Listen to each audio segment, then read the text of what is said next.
the Warriors move ahead. Draymond Green has a solid game.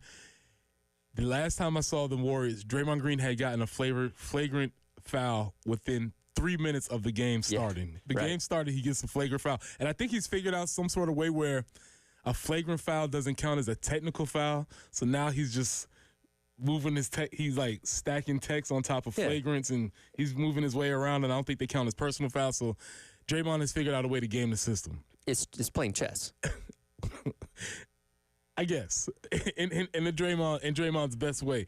So yes, the Warriors move forward. Nuggets beat the Clippers pretty soundly. The evidence is in. James Harden can't play in Game 7s. Yeah,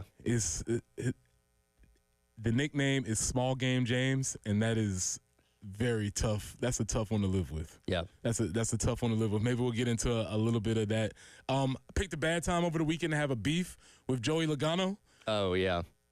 Chipper, what we doing? I know I said I would follow you to the ends of the earth, but did you see his tweet after the race yesterday? I didn't. Where he actually kind of changed his tune. Okay. Hold on, I'll pull it up for you. Well, listen, I told everybody as far as Chipper goes, I go. So if Chipper changes his tune, then I will take my marching orders from the top and I will change my tune. But Joey Logano wins this past weekend. I didn't have a bad showing. I believe Kyle Larson came in 4th. Yeah, you did well. So I did well. He was dominating the race until and Texas is such a terrible racetrack. They just had caution after caution after caution, bad restart there towards the end. 12 cautions. And then, it's really hard to pass there, too. So once he got mired back in traffic, I knew his day was kind of done in terms of winning the race. But, yes, Chipper Jones says, congratulations to Joey Logano, Hall of Fame driver with a masterful win. This is what NASCAR fans expect from you, hard-charging wins and gracious top 5s and top 10s. Well done. Let it go, Chipper. Good Lord. Did he have his sarcasm meter on? Did he have his sarcasm font on? Or what's going on with this? I mean, he ended with an exclamation point. So I think this is what people expect of you is like, hey, this is what you should be doing, not cursing out your teammate last week. Gotcha. Okay, well. Has Chipper ever really been invested in NASCAR? Like, I would have more respect if I thought he followed it more. He's a big fan. Is he really? He's from Jacksonville, Daytona Beach area. He and Dale Earnhardt were friends back in the day. Like, he's okay, big into it. So I didn't know. Yeah. So he's legit, but he's just going through, this is just his thing right now. Yeah. All right. Okay. I'm following. Like I said, if Chipper's on it, I'm on it. But, Braves game didn't start until 7 last night, so laying around, had some time on his hands. Nothing else to do. That leads us all to this, which is the most important thing that we're going to talk about today. Can you hear that?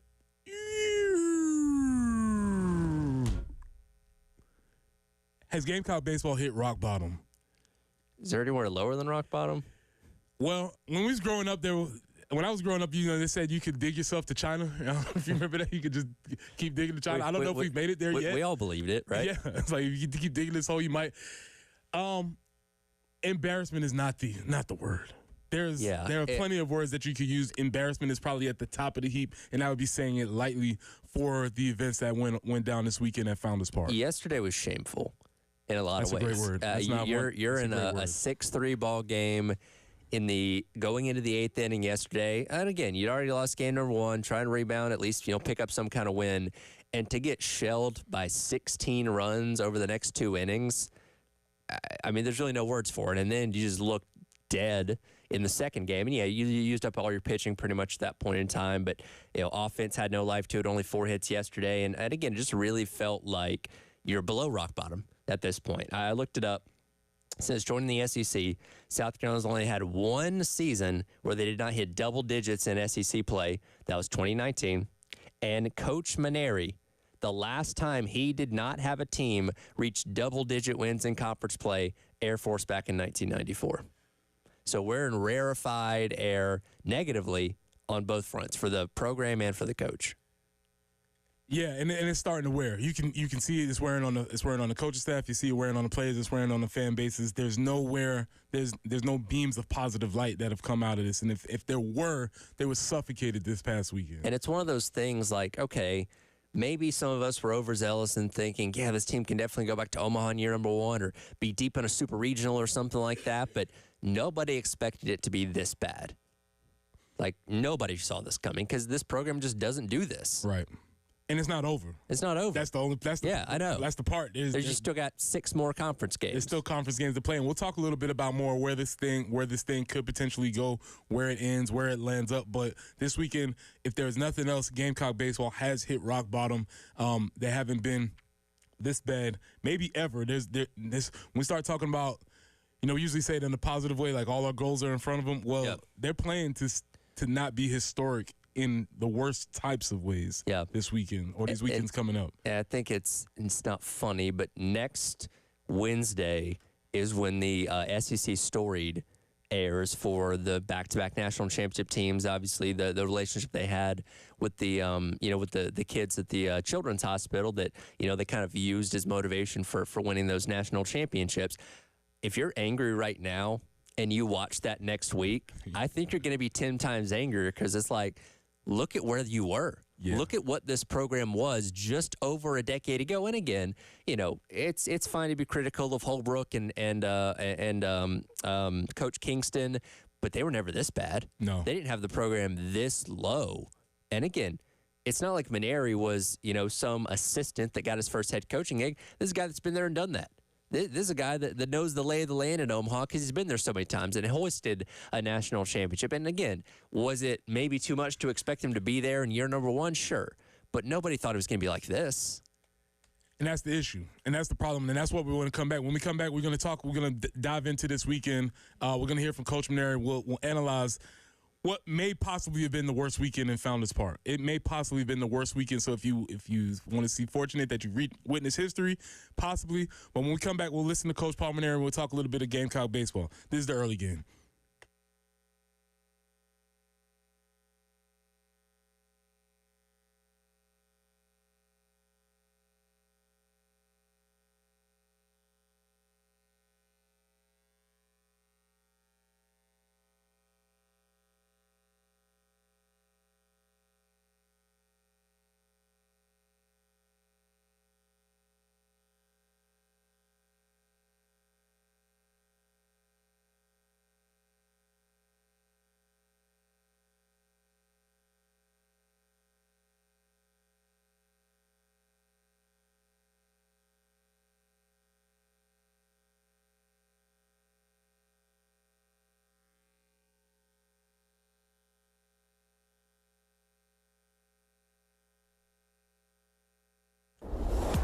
Oh, you've watched football. Love Chevrolet, I-26 in Harbison between Lowe's and Frankie's Fun Park, where the springtacular deals, well, they are always in full bloom. That's right. You need to get out to Love Chevrolet today. I-26 in Harbison between Lowe's and Frankie's Fun Park, where you will find exclusive specials, exclusive only to Love Chevrolet on Suburbans, Tahoes, and Silverados. The entire lineup of award-winning Chevys on the lot right now, 14 acres to choose from, and they are ready to go. So get out to Love Chevrolet today, where not only are you going to find the largest selection of vehicles, 14 acres to be exact, but you're also going to find one of the best sales staffs, the best customer service that you found anywhere when visiting a dealership. That's right. Trust me, there is a reason that Love Chevrolet has been your trusted hometown Chevy dealer since 1961. It's a really long time, and there's a reason they do it. So get out to Love Chevrolet today, and together, let's drive.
Solid start to your morning. No accidents at this time. And forecast-wise, going to be kind of just around 80 for most of the week. 80 today, 81 tomorrow.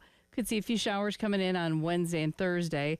76 for the high Wednesday. 80 is what we're looking at for Thursday. Back to 76 and some scattered storms on Friday. Right now, a little bit cooler than we've had a few days, but still pretty mild. 56 on 107.5 The Game.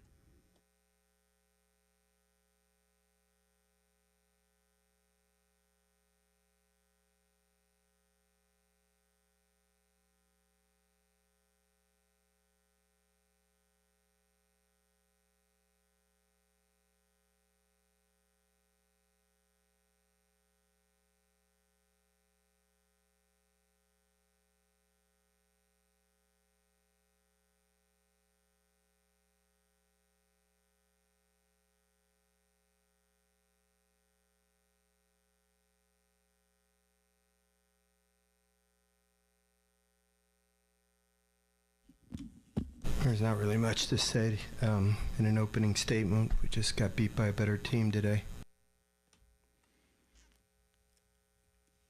Jen, can we do that one more time? I know I said it was quick. There's not really much to say in an opening statement. We just got beat by a better team today. Maybe one more time.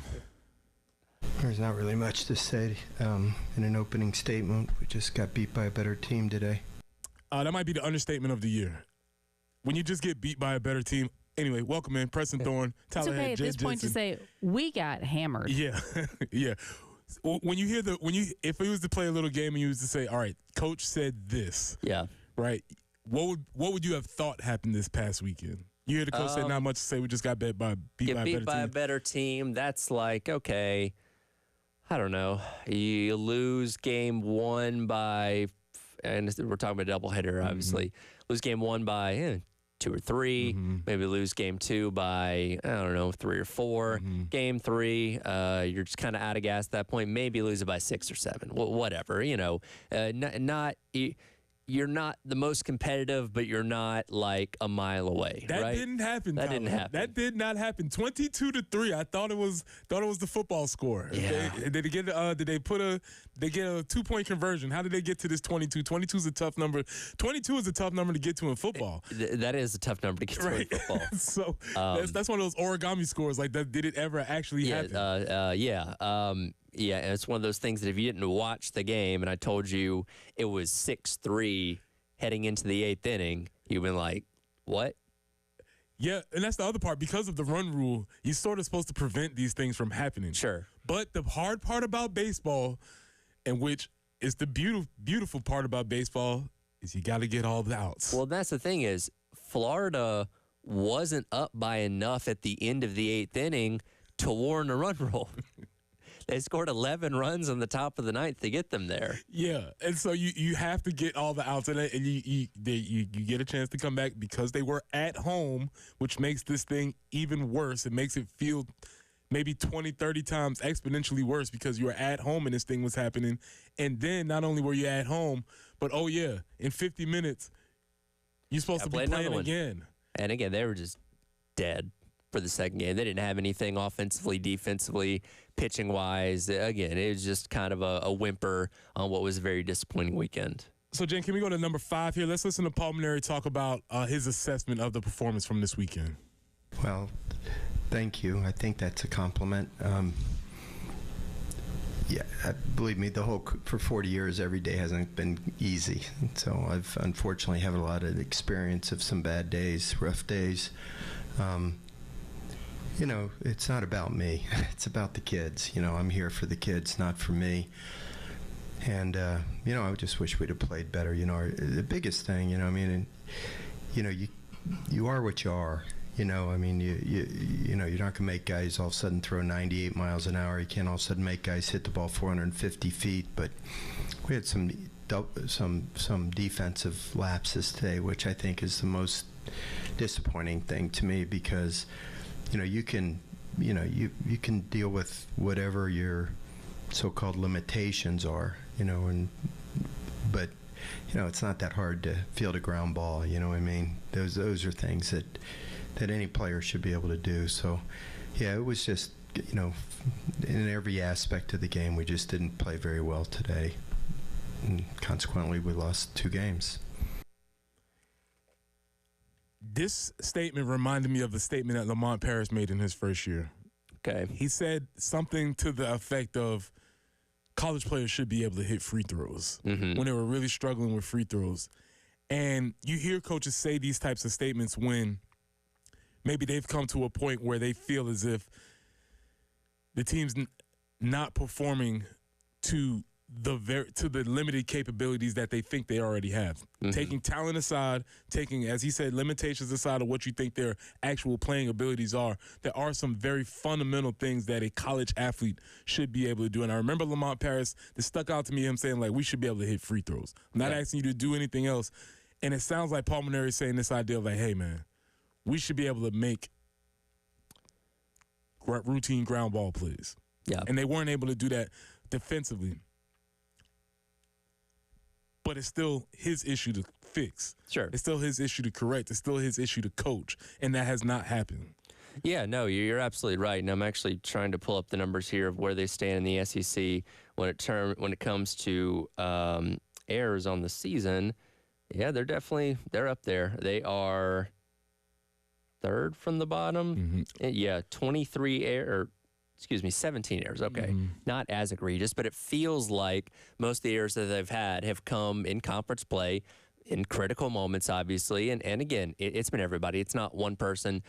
Jordan Carrion yesterday, Henry Kazmar yesterday, we've seen it from Petrie, we've seen it from Scobie. Like nobody's immune to this, right? And that's one of those kind of fundamental things. Like you said, everybody should be able to know. Everybody should be able to handle these kind of things. It's not the easiest part of the game. One of the easier parts of the game is just doing your job out in the field. And unfortunately, they haven't been able to do that. And again, that compounds to some of the losses we see, like this past weekend. Yeah, I mean, obviously this is a bad team. Obviously, you don't make your way down to the bottom of the standings without doing a lot of these things poorly. Sure. But these are fundamental things. Not able to field routine ground balls. Not able to throw strikes. That was a huge issue this past weekend. Not able to throw the ball over the plate, the consistent amount of walks. Not hitting into routine double plays a lot. I believe they're second to the bottom in the SEC in double plays that they've hit into. It's no surprise that if you see a team that is this bad with their record, that they'll be bad at all of these things. Sure. However, the issue was, and what Paul Mainieri was brought in to be able to do, in my opinion, was to shore up some of these fundamentals. If you knew we were going to be limited in talent, then you have to be able to do these other things at least to a satisfactory level, and that's clearly not what they're doing. And look, errors were an issue for this team last year as well. Not maybe necessarily some of the same guys, but that's something that we were very critical of Coach Kingston of at the very end of his tenure. It was like, hey, these kind of things should be happening, especially when you're playing in big series, the SEC tournament, all those kind of things. And that's not the reason why he was moved on from, but it's something that you certainly looked at and said, this is a glaring issue. And again, it just seems like it's not gotten any better. Yeah, and it hasn't. And when you're playing with limited ability or limited talent, you have to do all of the little things correctly. And when you don't do all those little things correctly, you start seeing what is happening here. But as far as the weekend is concerned, even all of these errors, even not throwing strikes, it still doesn't amount to 22-3. Yeah, that should never happen to anybody in the SEC, especially not in conference play. And again, it doesn't count as a run rule, but I would consider that the third time we've gotten run ruled so far in conference play this year, which is, again, inexcusable. Yeah, and that's the problem. It seems to happen. And then, again, I've said about when things happen on national TV, it's an issue, but also when things happen at home, it becomes a bigger issue because people see it, or as my case, listen to it. And what a pro Derek Scott is. Because he held it in the road for the whole first game, and I was running errands for the second game. But what a pro, because that was not an easy assignment this weekend. It's hard to spin the positives of something like that, unfortunately. It was definitely a tough end. We'll come back and we're just going to lay out this without judgment. We want to lay out some of these accomplishments and also look at the differences between Coach A on the diamond and Coach B on the diamond. We've had 2 first-year coaches, one in softball and one in baseball. Seasons are going dramatically different directions. We'll come back and talk about it on the early game.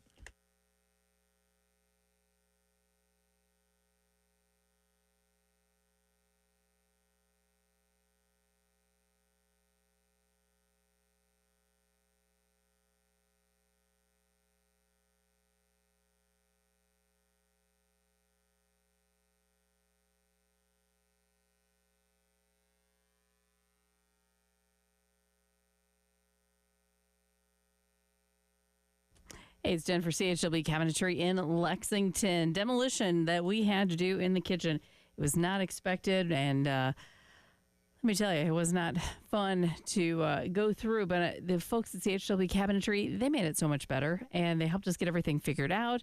Then we got that photorealistic rendering that it was our finished kitchen in a picture.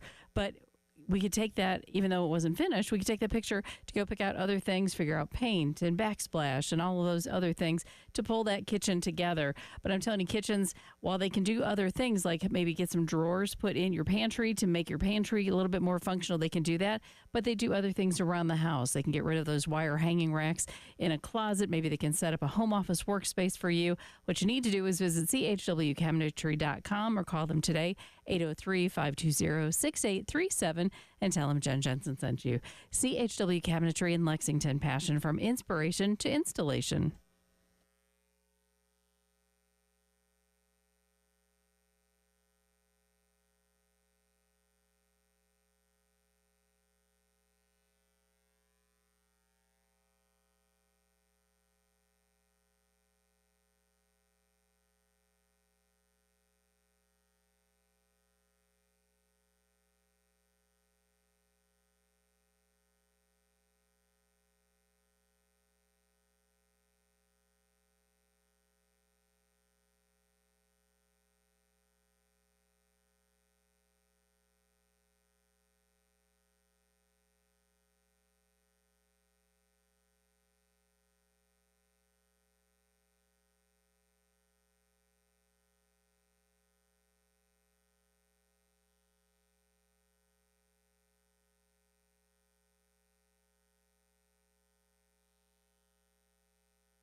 All pretty much clear, no accidents that we are seeing right now. Good news in that respect. That's the way to start out your Monday morning.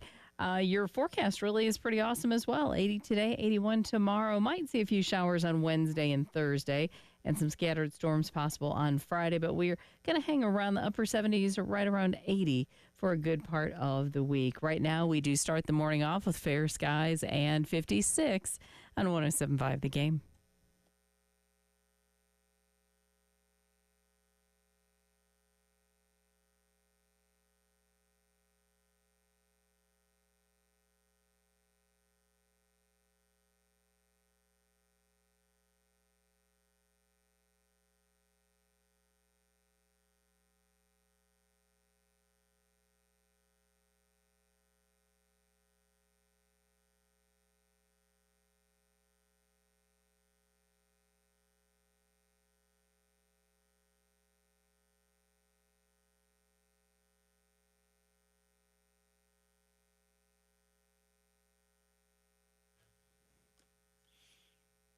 Welcome back into the early game. It's Preston Thorne, Tyler Head, Jen Jensen. We're back discussing the shameful weekend. Tyler, I think that was a great word that you said. We're talking about the weekend that was on the baseball diamond as opposed to the weekend that was on the softball diamond. And these two programs, both having first-year head coaches, seem to be heading in dramatically different directions. Yeah. And I think this is a very interesting point of contrast to look at this past weekend where you had both teams dealing with the weather, both teams playing an SEC series, both teams playing doubleheaders, and looking at the results of what happened this weekend over these two teams can pretty much give you a clue into the direction that the teams, maybe not where they're headed, because who knows, but where they are right now. Yeah, obviously softball's gotten off to a fantastic start and came right out of the gate hot, just like baseball did, playing the non-conference stuff. And once softball got into conference play, it was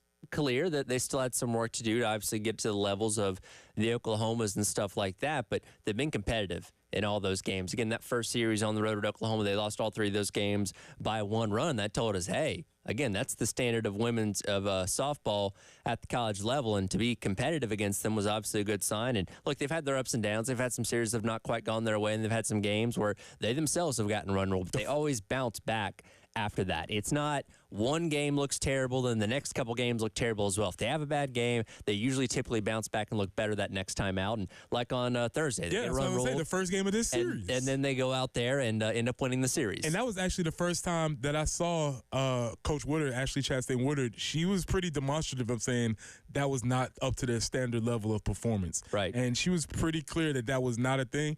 And the women got it corrected for the rest of the series. Yeah. On the flip side, it only got worse for baseball. And when you start seeing it tail off, when you start seeing things spiral or go downhill, you start making errors. You start not there.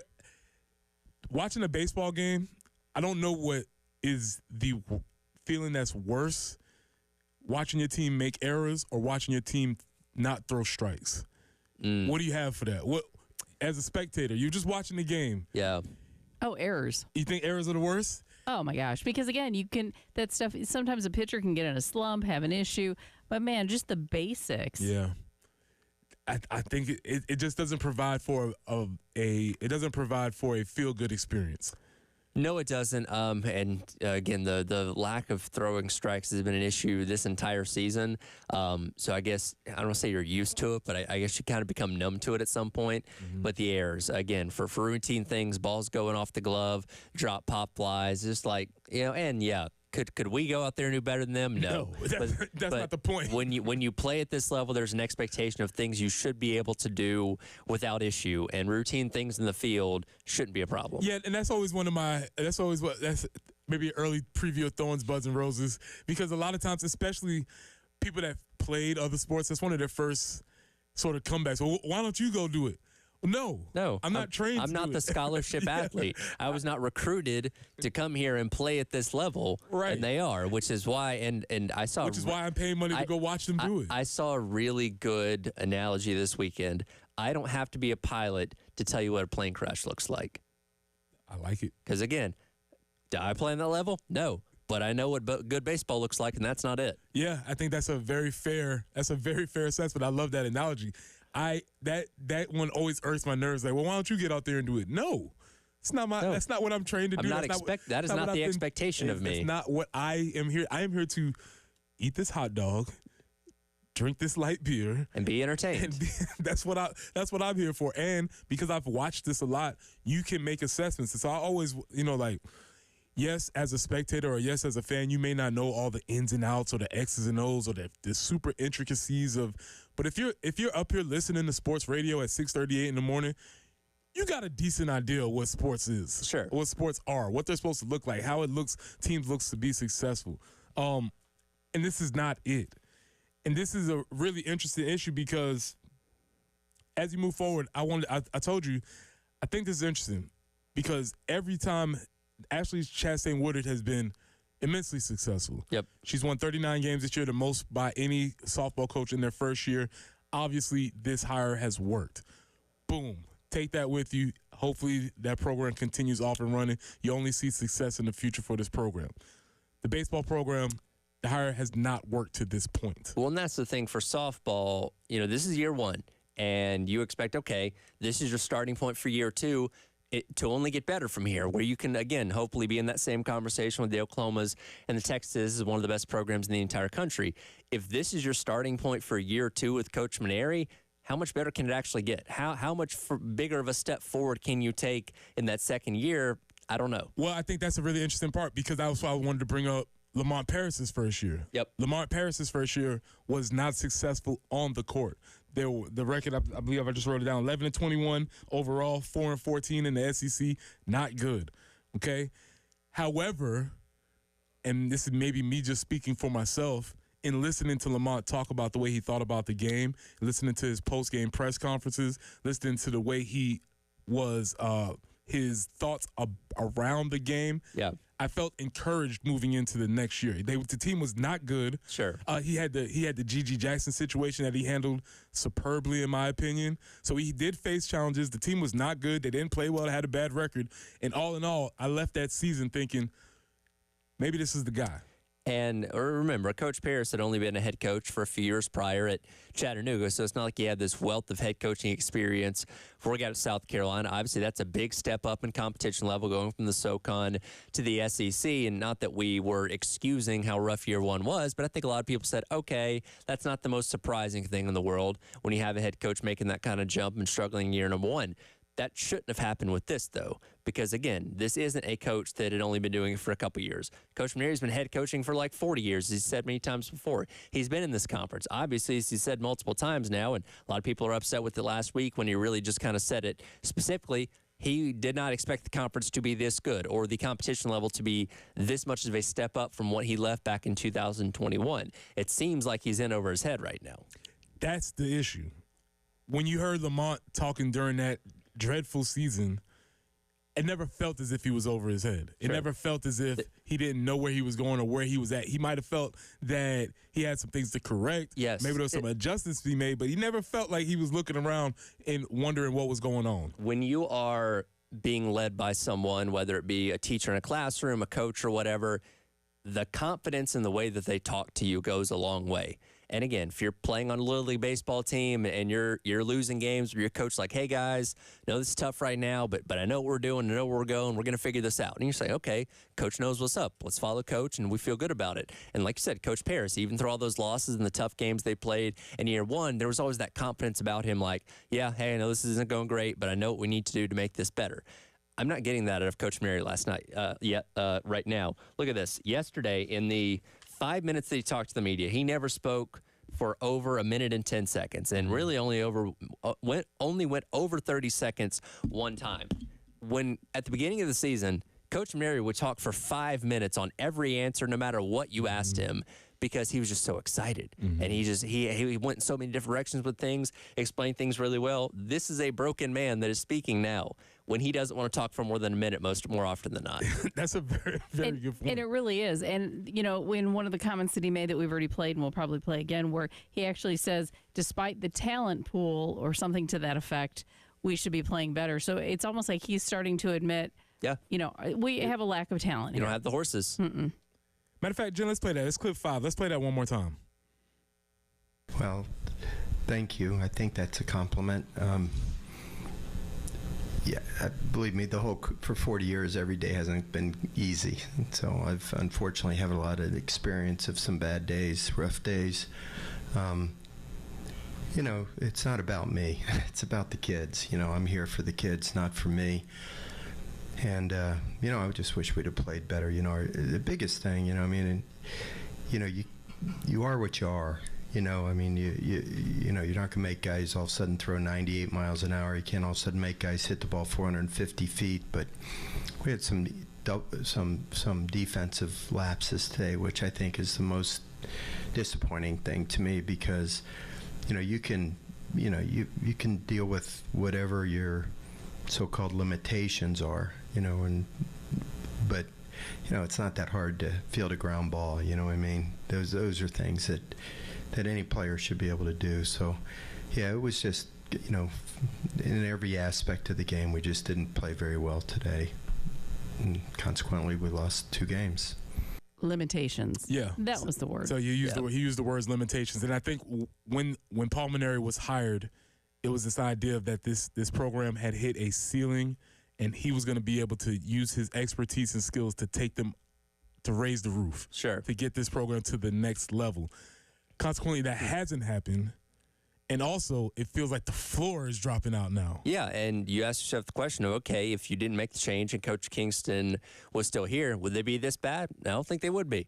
Well, they wouldn't be towards the top of the conference, but I think they'd be somewhere average, probably, because that's kind of what Coach Kingston teams were. Right. So, again, you try to upgrade, and you seem to have taken a step back. Yeah, and that can happen. Sometimes you go to make a change, and it doesn't necessarily work. This thing is not working as of right now. There's still time. I don't know if the train is going to get back on track, but we'll see. We'll see where it goes. There's plenty of time, and there's more things to say about that. That being said, let's get to some better, funner times. Xavier Legette, Kentucky Derby, up next.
Welcome back into the early game. Preston Thorne, Tyler Head, Jen Jensen. We're having conversations about the debacle that took place this weekend at Founders Park. Let's go out to Mike really quickly on the phone line. Mike, what's going on? Appreciate you listening.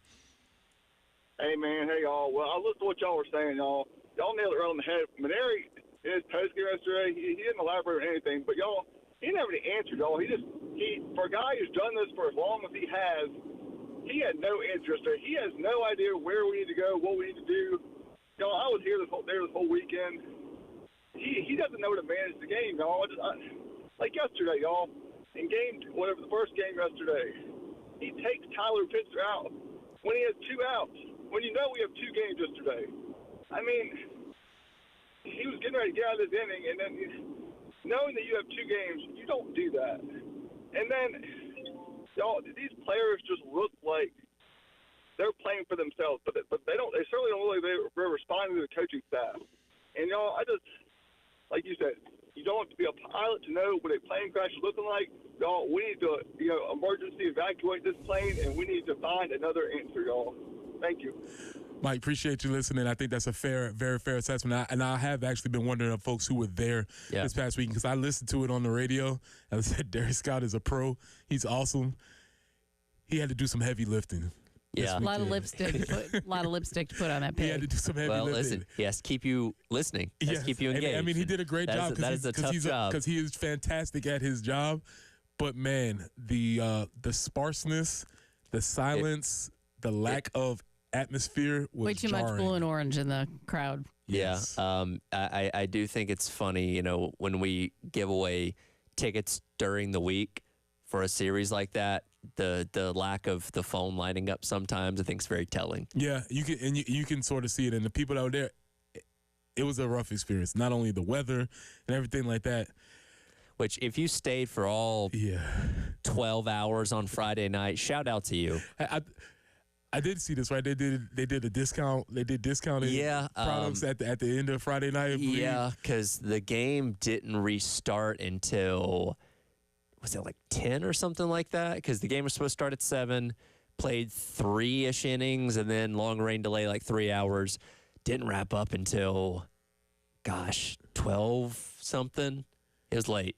Yeah, that's rough. Well, on the happier things, our guy Xavier, which, by the way, listen to him talk. I believe he pronounces his name Liget. Yes, he does. And I keep wanting to say that, but it's like, he keeps saying it's Liget. I'm so conditioned with Liget now that I can't stop. So much is happening in this. But, Jen, it's clip number 9. Let's listen to Xavier Liget with the collab we didn't know we needed. Xavier Liget and Guy Fieri. I got a couple questions for y'all today. All right. Oh, well, I know you're a chef, my man. Right. How you feel about cooking some raccoon? You know what? We were just having a raccoon cooking conversation the other day. And a buddy of mine swears he is like the raccoon chef. Oh, yeah. No, really. He was giving me a whole rundown on it. So, no, I would be down with it. My motto is, we're both hunters, and our motto is if you're going to hunt it, you got to eat it. Oh, yeah. Okay. So, I think, are you a raccoon chef? Yes, sir. Give me the breakdown on it. What's the marinade? I want to hear this. Oh, yeah. So man, we got a little secret now. I can't give it to everybody. You can't give me the secret. I can't give you the secret. As chefs, we share as chefs. Hey, I can't give you the secret now because there's some down in the bottom South Carolina type of cooking, you know what I'm saying? But I can tell you how we do it, though. We put it in the pressure cooker, let the meat fall off the bone, put it in the oven until we going to chop it up first now. All right. I'll tell you, we put some little crushed peppers on it and all that, man. Okay. Let that marinate in there. And that's how But it's good eating? Oh, yeah, it's good eating now. Well, you're not going to kick down on that raccoon recipe, huh? We're talking about this offline? Yeah. This isn't for you guys right now. Listen, man, the young man is a star. Oh, I don't know. I don't know how else to salute this. I mean, again, Xavier, whatever happens for you in the NFL is great, but you have a future on camera. Sure. I'm watching him conduct the interviews. I'm watching his presence of everything. He's fantastic. Forever to Liget. Yes, and as I heard him pronounce his name, Xavier Liget. Yes. Also, we need a diners, drive-ins, and dines in Mullins, South Carolina. It probably wouldn't be a whole episode, but I'm sure how that could Just work. a quick stop. Speaking of diners, drive-ins, and dives, where do you rank that on your shows? Is that a show for you? Here's the funny thing. My wife and I, again, we're going to Nashville next week. Any Guy Fieri show is prime hotel TV viewing. something you would otherwise not really watch when you're at home. But when you come back from a long day out or whatever, you just put on the Food Network and just watch guys' grocery games or diners, drive-ins, and dives. And for some reason, it just feels right. You know what I mean? Life is good. And then there's times where it's like, man, I want to plan a trip there because that place looks amazing. We were actually in Charleston last year watching diners, drive-ins, and dives, and they were in Charleston. And it's like, we should go there. It's like, Inception, when you're like, oh, it's there. I know it's there. Mm-hmm. So really quickly, diners, drive-ins, and dives or Triple G? Triple G's pretty fun. I'll go with Triple D, though. Jen, which one you like better? Boy, I don't know. That's a toss-up. I kind of think diners, drive-ins, and dives. Yeah, I think I'm a diners, drive-ins, and dives. It's one of my comfort shows. Yeah. There's a good chance if the TV's on and it's watching me, it's probably there. Because, you can just watch it and check some recipes. You don't have to be engaged the entire time. You can just check it out. All right, when we come back, we got Jamie Bradford. Jamie, we need some answers, my brother. This is the early game.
Columbia College Drive near North Main Street, a report of an accident there. Also showing one, Cox Ferry Road near Highway 178. North Main near Wilkes Road, there appears to be an accident there as well. 80 is going to be our high today, 81 tomorrow. Sunny skies both days. Could see some showers coming in Wednesday and Thursday. 76 to 80, somewhere in those temperature ranges. Maybe some scattered storms on Friday. Right now, though, it's a little bit overcast and 56.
Welcome back into the early game. It's Preston Thorne, Tyler Head, Jen Jensen. We are joined by Jamie Bradford early this Monday morning, as we usually are. And so we have a lot of conversations to be had.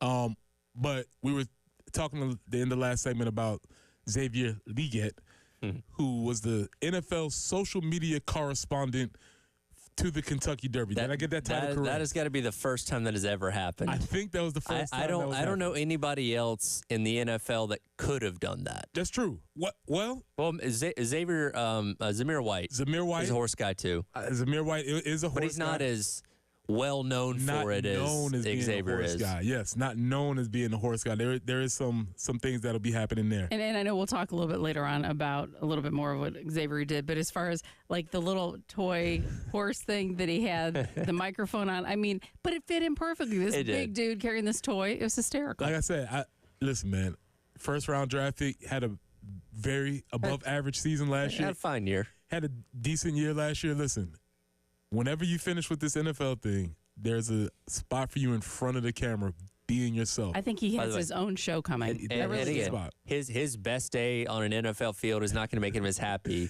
as he was this past weekend. He said it. There was a couple times he said, man, this is great, how much he was enjoying that. And so we had the collaboration with him and Guy Fieri. And so, Jamie, we're going to start with the hard-hitting questions.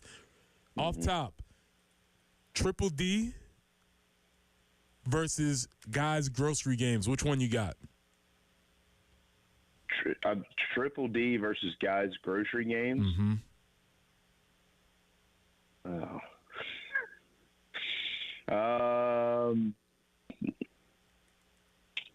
Probably Triple D. Okay. Yeah, it's fine. If you feel that way, it's cool.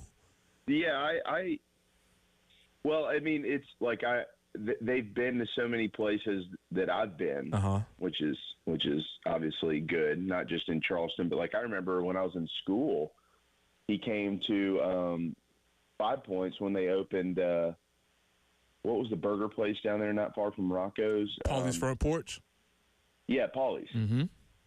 And I don't know. Maybe it's just because I've watched it more, and I just like it. I will say this. His place in Cherokee at the casino, it really isn't that good, but I do like the show. He has. I've only been to it at Disney Springs. He has a chicken finger place called Chicken Guy that is actually pretty good if you ever make it out to one of those. Okay. So the mileage on the restaurants is what he's a good as a personality. Here's the thing, Jamie. I don't have him as a top 3 Food Network personality. So while I do enjoy his shows, I don't have him as a top 3 personality. With that being said, Bobby Flay is number 1 on Food Network, in my opinion. Fair enough. Okay. Fair enough. Just check. I've got a Bobby Flay cookbook that I don't ever use, but I've got it. I'm sure it has a lot of ancho chilies in it because he's always using ancho chilies. Yeah, I'll have to go back and read all the recipes. Next Monday I'll give you my full report. Give me the analytics on that. Give me some data analysis on all that. Okay.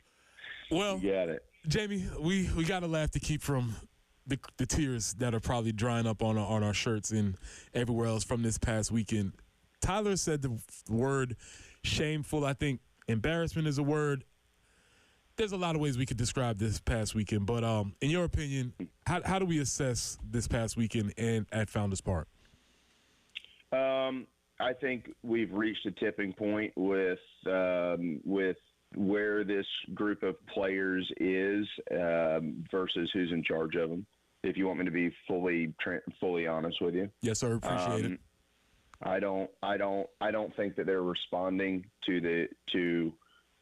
I don't think they've responded all year to their pitching coach, and I don't think that they respond to their head coach.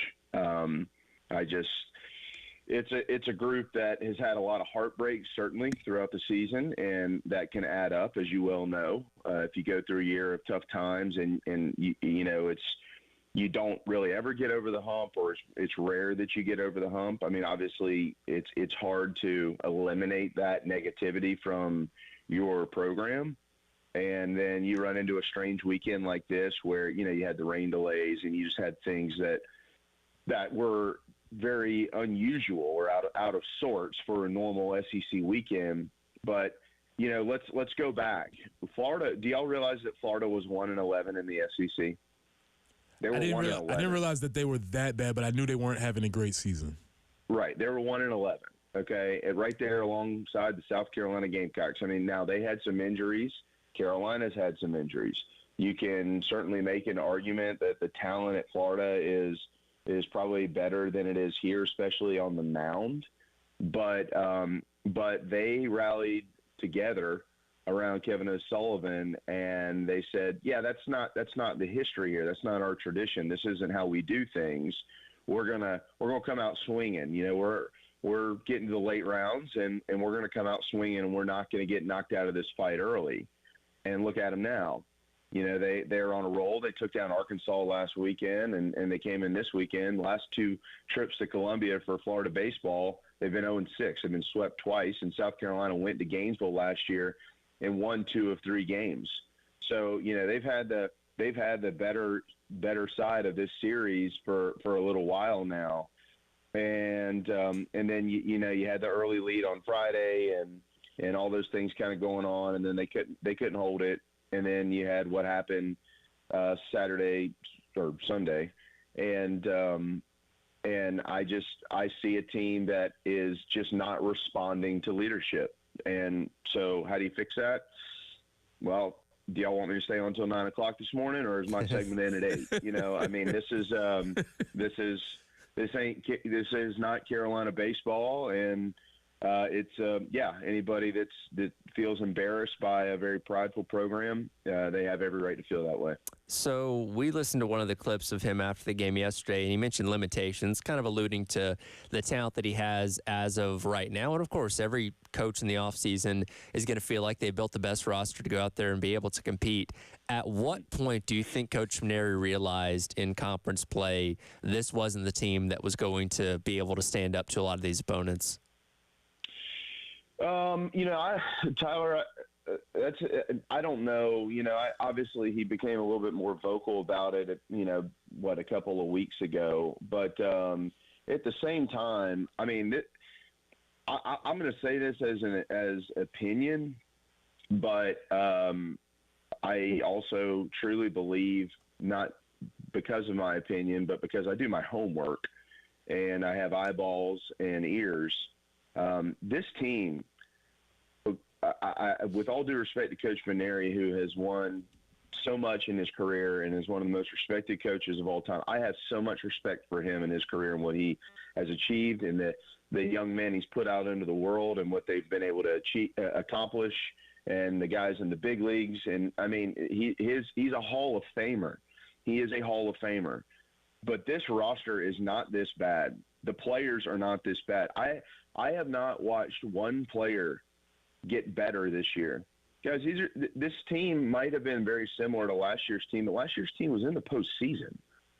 I mean, they're not even – I mean, if it wasn't for Missouri, they would be the embarrassment of the SEC. They'd be the doormat of this league.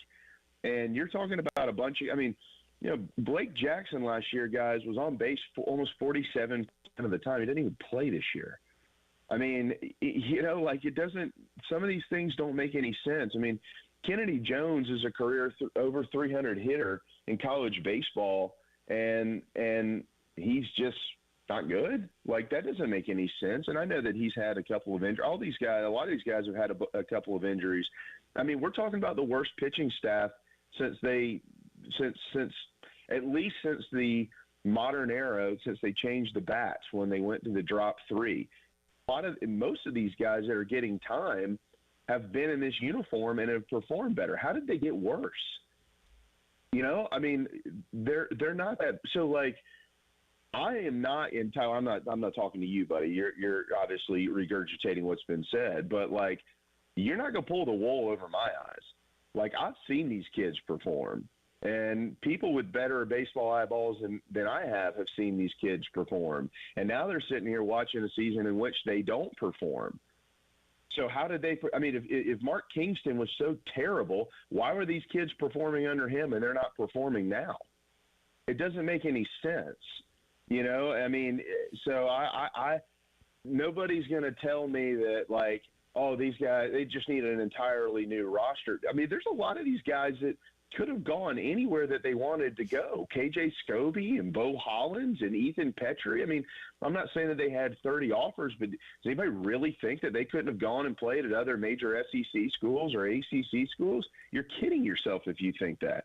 You know, guys on the staff like even, you know, as bad of a year as Becker has had, you know, guys like Becker and McCoy and, I mean, Roman Kimball was the Friday night starter last year when he was rehabbing from an arm injury, and all of a sudden he just ain't good enough to pitch. I mean, you know, that's not how it works. I mean, so there's obviously a major disconnect here, and it's a problem. I mean, this is going to be an issue to be able to get it resolved. Well, Jamie, when we come back, I want to talk about that specific concept because I have an idea of how a disconnect looks and feels in a football locker room, and I would love to get your insight of how that manifests itself for baseball. This is the early game.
Still have a report of a tie-up Cox Ferry Road near Fairview Road. Easy for me to say. Also, Columbia College Drive near North Main Street. And they're also saying North Main near Wilkes Road, an accident there. 80 for the high today and pretty much tomorrow. A couple showers could be rolling in Wednesday, and we'll have chances for showers for several days after that, really into the weekend. But right now, starting off your morning at 56 on 107.5 The Game.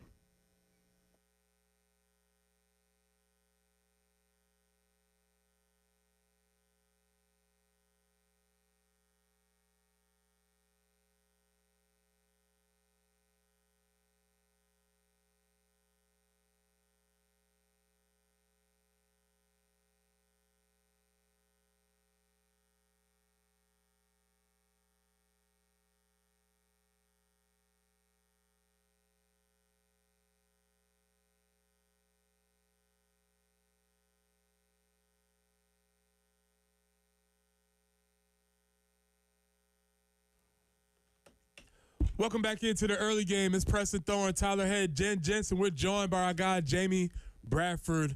We're having a discussion about the state of Gamecock baseball right now. Obviously, after the weekend sweep, which was not the first sweep, it was one amongst many sweeps that have been for this season. And, Jamie, you brought up something that I think is really interesting.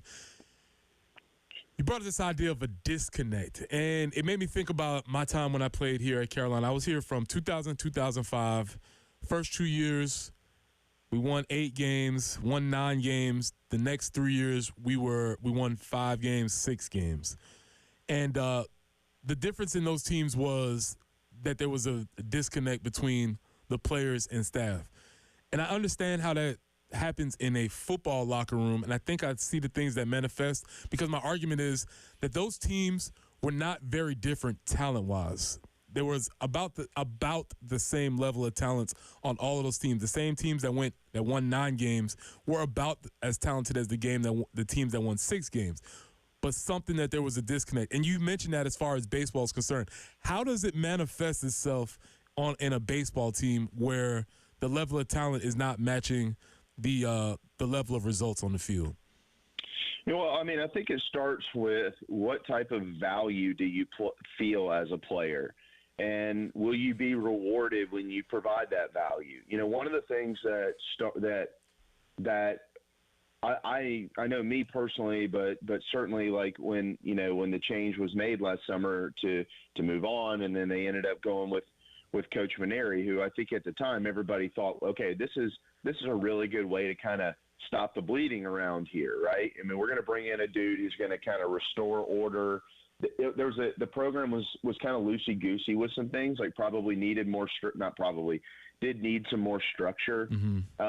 And so you needed to get a lot of that back in. And so you bring in a guy who is very structured, and obviously he's got a military background, but he's a winner, right? And you go back and you look at his career, and you look at, it's hard to win consistently like Paul Maneri or Ray Tanner or Steve Spurrier or something like that. You know, name your coach, but have a system that they develop, and then they make sure that you feel whatever your value is within that system. But so I go to that.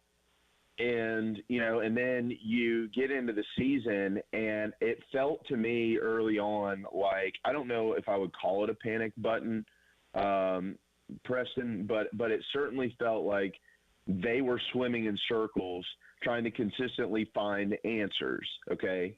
So when you do that and guys feel like they're performing and they're doing their job and they're not being rewarded, that is going to cause an issue with that player. And if it's not communicated to him or her in whatever sport it may be as to why, like not every player is owed an explanation for everything. Like if you don't start today, like this isn't T-ball. Coach doesn't have to walk down to, hey, John, we're not going to play you today, and here's why. No, that's not what I'm getting at here. But when you have done what you're supposed to do and you've earned those things, and you're rewarded with what you should be rewarded with, whether it's playing time or an at bat or whatever the case is, and then moves are made in spite of your performance just to try to get things going, you begin to question what your value and role is on that team. So if you've played athletics, which we have, okay, and we're not the only ones, of all the people listening, I'm sure there's a lot of people who can go back in their minds to a time where they played sports, whether it was in college or whether it was in high school or middle school or recreation or whatever it was in their respective sport. And you go back and think to yourself, if you did things the right way, everything you were asked to do, and then the rug gets pulled out from underneath you and you don't understand why and nothing else seems to be working, and you feel like you're not getting a logical explanation as to, hey, I'm providing a positive impact to this program and you're punishing me for this. Why? And that begins to create a roller coaster effect, and sometimes that roller coaster starts going down and it can't come back up. So let me give you a couple of points. Jordan Carrion is asked to come in, 6 weeks ago, maybe 2 months ago or whatever, and essentially save the day. All right, so here's a guy who last year would have been in the starting lineup if he was eligible. All right, and so we get to this season, and they went to the portal, and they recruit some guys, they signed some guys, and Carrion never quit. He was like, no, I'm going to get on the field. And he kept doing things the right way. I'm doing things the right way. He gets in there, and he's a barn burner. I mean, he was hot, right? He's attacking everything early. He's out there, and, I know he had an inning against Oklahoma, but that's one inning. One inning. Okay? Outside of that, this kid was playing really, really, really well. And then, he gets moved all over the lineup. I need you to hit 8th. I need you to hit 6th. I need you to hit 7th. Oh, I need you to lead off. Well, wait a second here. I haven't led off. Okay. Well, you're not a good leadoff hitter. We're going to send you back to the bottom of the lineup. Now I need you to hit 4th. 4th? So you're going all over the place, and all of a sudden you don't perform or you have a bad day and you're out of the lineup? Wait a second. You know what I mean? So you're asked to come in and save the day, and then over the span of 1 or 2 days, all of a sudden you're not going to play. It doesn't make any sense. Will Tippett is put into the game in Kentucky. He hits a home run to win the game. He's rewarded with a start in Game 3, okay? He's rewarded with a start. It's not like, hey, your job, not like the Coach Tanner years, Preston, where, hey, John Willard, I need you to get in there. I need you to hit a ball out of the yard here. Your job is literally to be a pinch hitter and hit the ball out of the yard. I'm not playing you tomorrow. I'm playing you tonight. You're going to pinch hit. You're going to come in. I need you to swing for the fences. Bam, the ball leaves the yard. Hey, great job, John. That's his role. Mm-hmm. Will Tippett's rewarded with a start. He makes a mistake at second base. He's pulled out in the middle of the game. How do you think that kid feels? Who didn't transfer, didn't quit, and he had options to transfer. Didn't quit. He's stuck around. He's done everything he's been asked to do. So how is that going to – you really think that's not – Will Tippett doesn't have to run into the locker room and say something to his teammates like, oh, yeah. You think they don't see that? Of course they do. So these are the little things that can add up. I mean, pitchers, we could go all day on pitchers. I mean, guys who were asked to do this and then asked to do that and then asked to do this. If there was anything, I was like, this is a guarantee going into the year. They're going to have a weekend starters, and they did. They did. Paul Maneri's big on that. I want to set my rotation. I want to have a closer. I love that. I love it. That's how you win. Okay? Well, it wasn't working out. And so they started playing musical chairs, and now nobody knows what they're supposed to be doing. I mean, Jarvis Evans was supposedly saving the season, and then he has a bad outing, and now he's not pitching anymore. You know what I mean? So these are the things that mess with the psyche of a team. And I'm not trying to be negative, and I really don't want to put all your people who are headed to work and dropping kids off at school on a Monday morning. Like, I don't want to put them in a bad light. Things can change. And they will. This program will be back, But, like, as far as where they are in the season and what we saw this weekend, it just feels like they went over the tipping point, and these kids have just had enough. Maybe they get it together the last couple of weeks. Maybe I'm dead wrong. I really hope that's true. But it just looked like they just had enough. That's what it looks like to me. Well, with a roster of guys that feel like their performance is not being valued, how do you see that playing out in terms of trying to retain a lot of these guys as well as trying to bring in talent in the transfer portal this offseason? Tyler, that is an awesome question, and I'm so glad that you asked it, okay, because it is low-hanging fruit for fans to go, well, these kids aren't any good. We just need to clean house and go to the transfer portal. Well, I got news for everybody. That ain't how it works, okay? Number one, there's enough talent on this team to win and to build your future off of. That's number one. Number two, all right, Tyler Head, he's the father of an 18-year-old, 19, 20-year-old kid who's in the transfer portal, or is a high school kid, or is a JUCO kid. And Preston Thorne, he's got an 18, 19, 20, 21-year-old kid. Same situation, right? Looking for a place to play next year. And the University of South Carolina calls you, okay? And you see that there's 25 guys in the portal. You mean to tell me you're not going to ask? Hey, why are there 25 guys in the portal? Because either response isn't good. Well, they all got in on their own. Whoa. Why? Or, well, we told all of them to hit the streets. Wait a second. These guys, there was like $1.something million in NIL that y'all gave them last year, and all of a sudden after 1 year, y'all need to hit the skids. Get on out of here and go find somewhere else to play. Could that happen to my kid? How are you going to answer these questions? You send Monty Lee out, who is he is the most relationship-based recruiter in the Southeast. The guy knows everybody. I mean, everybody under the sun. And everybody loves him when he walks in the door. They can't wait for him to come see players, whether it's JUCO or high school or travel ball or you name it. How is he going to walk in and answer that question? How's he going to do it?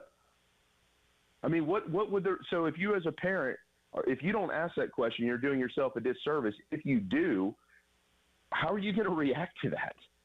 So I'm just telling you, y'all want to lay out some hard truths. That's where we are right now.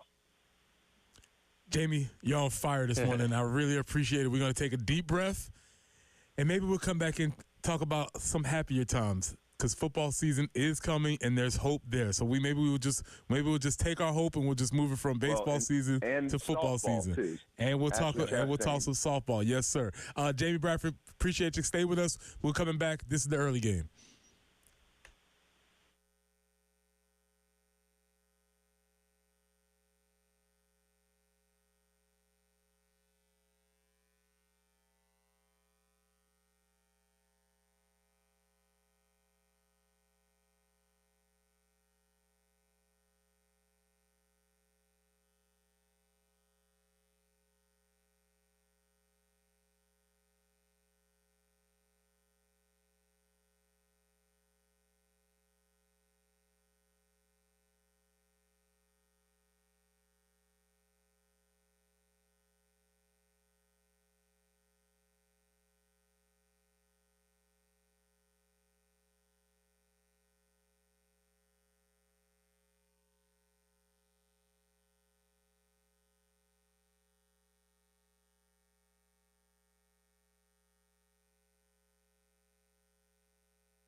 Bluff Road at Lower Richland Boulevard have a report of an accident there. Still working that earlier tie-up. Cox Ferry Road near Fairview. Columbia College Drive at North Main Street and North Main at or kind of near Wilkes Road. We also have a report of a tie-up. 80 for the high today, 81 tomorrow. Those are our sunny days. Then we start seeing a pattern of showers coming in. 76 for the high on Wednesday, 80 on Thursday. And really, we will see that pattern of just chances for showers going for about the next week or so, starting on Wednesday. 56 right now on 107.5 The Game.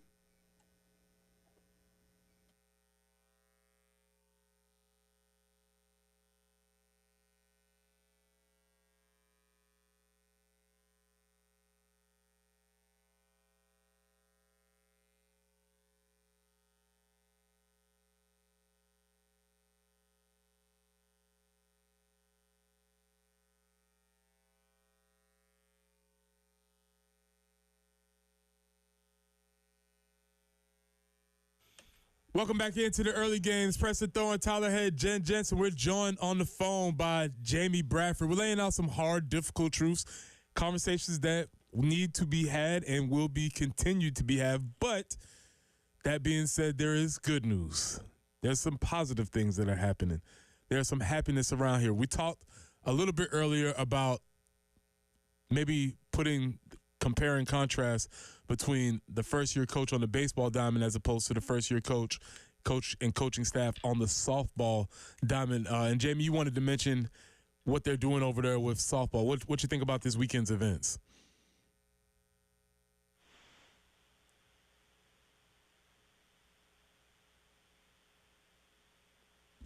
Oh, might have lost him. Can you hear me now? Yep, we got you. Sorry about that. It's all good. Yeah, I had put it on mute so you didn't hear the garage door opening. So appreciate you. I forgot to being a pro. Thank you. We appreciate it. Well, you got to be a pro, man. You know, you got to be good on the air if you want to come back. Yes, sir. Which begs the question, how does Bill keep his job? No, that's for another day. That's why I'm here. That's right. Yeah, what a resilient group of kids. I mean, they're a blast to watch. They find different ways to beat you. I mean, you look at what happened in game 1 against Alabama. You're going up against a lot there. I mean, you got the history of Alabama. This program hasn't had pressure on it like this in a long time, but they don't even feel it. And they go out there in game 1 and they get tattooed by 12 runs, kind of a strange deal with rain and all that stuff too. And they just casually turn around and win the next couple of games.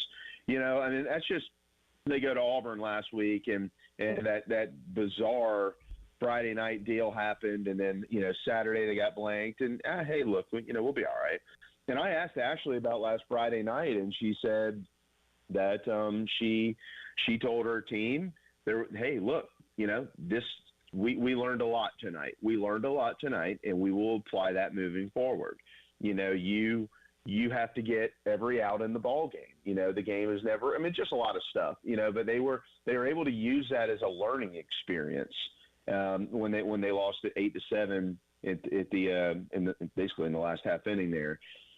So she just brings so much positivity, and everybody feels that value. I feel like unlike with baseball, and here they are. They are knocking on the door of a top 8 national seed.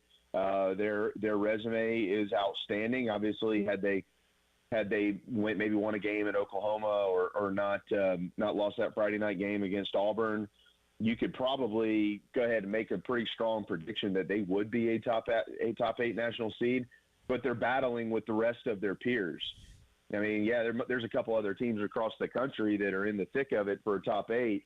But the reality of it is they're going up against like 10 other teams out of the Southeastern Conference. So they probably need to win a couple of games in the SEC tournament. Regardless, they're going to host a regional. That's going to happen here in a couple of weekends. They're going to host a regional, and I hope Gamecock fans show up and there's not an empty seat in the house. We've obviously seen their ability to play with just about everybody on their schedule at some point so far this year. What is kind of the ceiling, in your opinion, on how deep they can go when they get in the NCAA tournament? Oh, I think they can get to Oklahoma City. I mean, I think it'll probably depend a little bit on their draw, but I think that this team's good enough to get there. look, I'm not an expert. There's no question, but I do feel like it's our duty if we're going to talk about these things to do our homework. And I've been watching a lot of dang softball, more than I've probably ever watched in my entire life. And this team, you know, they win a little bit differently. They don't have some of the power numbers that some of these other groups have, but defensively they're really, really good. And the way that she handles her pitching staff is pretty neat. You know, they kind of roll through 3 or 4 names consistently, and not everybody does that. Like a lot of these really good programs, they've got one real threat. Well, South Carolina probably doesn't have one real threat. They've got like 3 threats, and so they you know, they've got obviously some analytics and things like that, and some you know, are you fresh, are you not fresh, whatever the case is. But the other thing, too, is the adjustments they make. I mean, Sam Gress got banged up the other night, and she comes right back in and just shuts Alabama down. So they're incredibly smart about how they approach things and how they make adjustments. They make them kind of on the fly from time to time, and they win. They're good enough to be in Oklahoma City at the end of the year. I don't think there's much question about that. Jamie, you brought up a really interesting point. Is that, and I think as a casual, as somebody who I get tuned into softball when the tournament starts because it's a lot of fun to watch.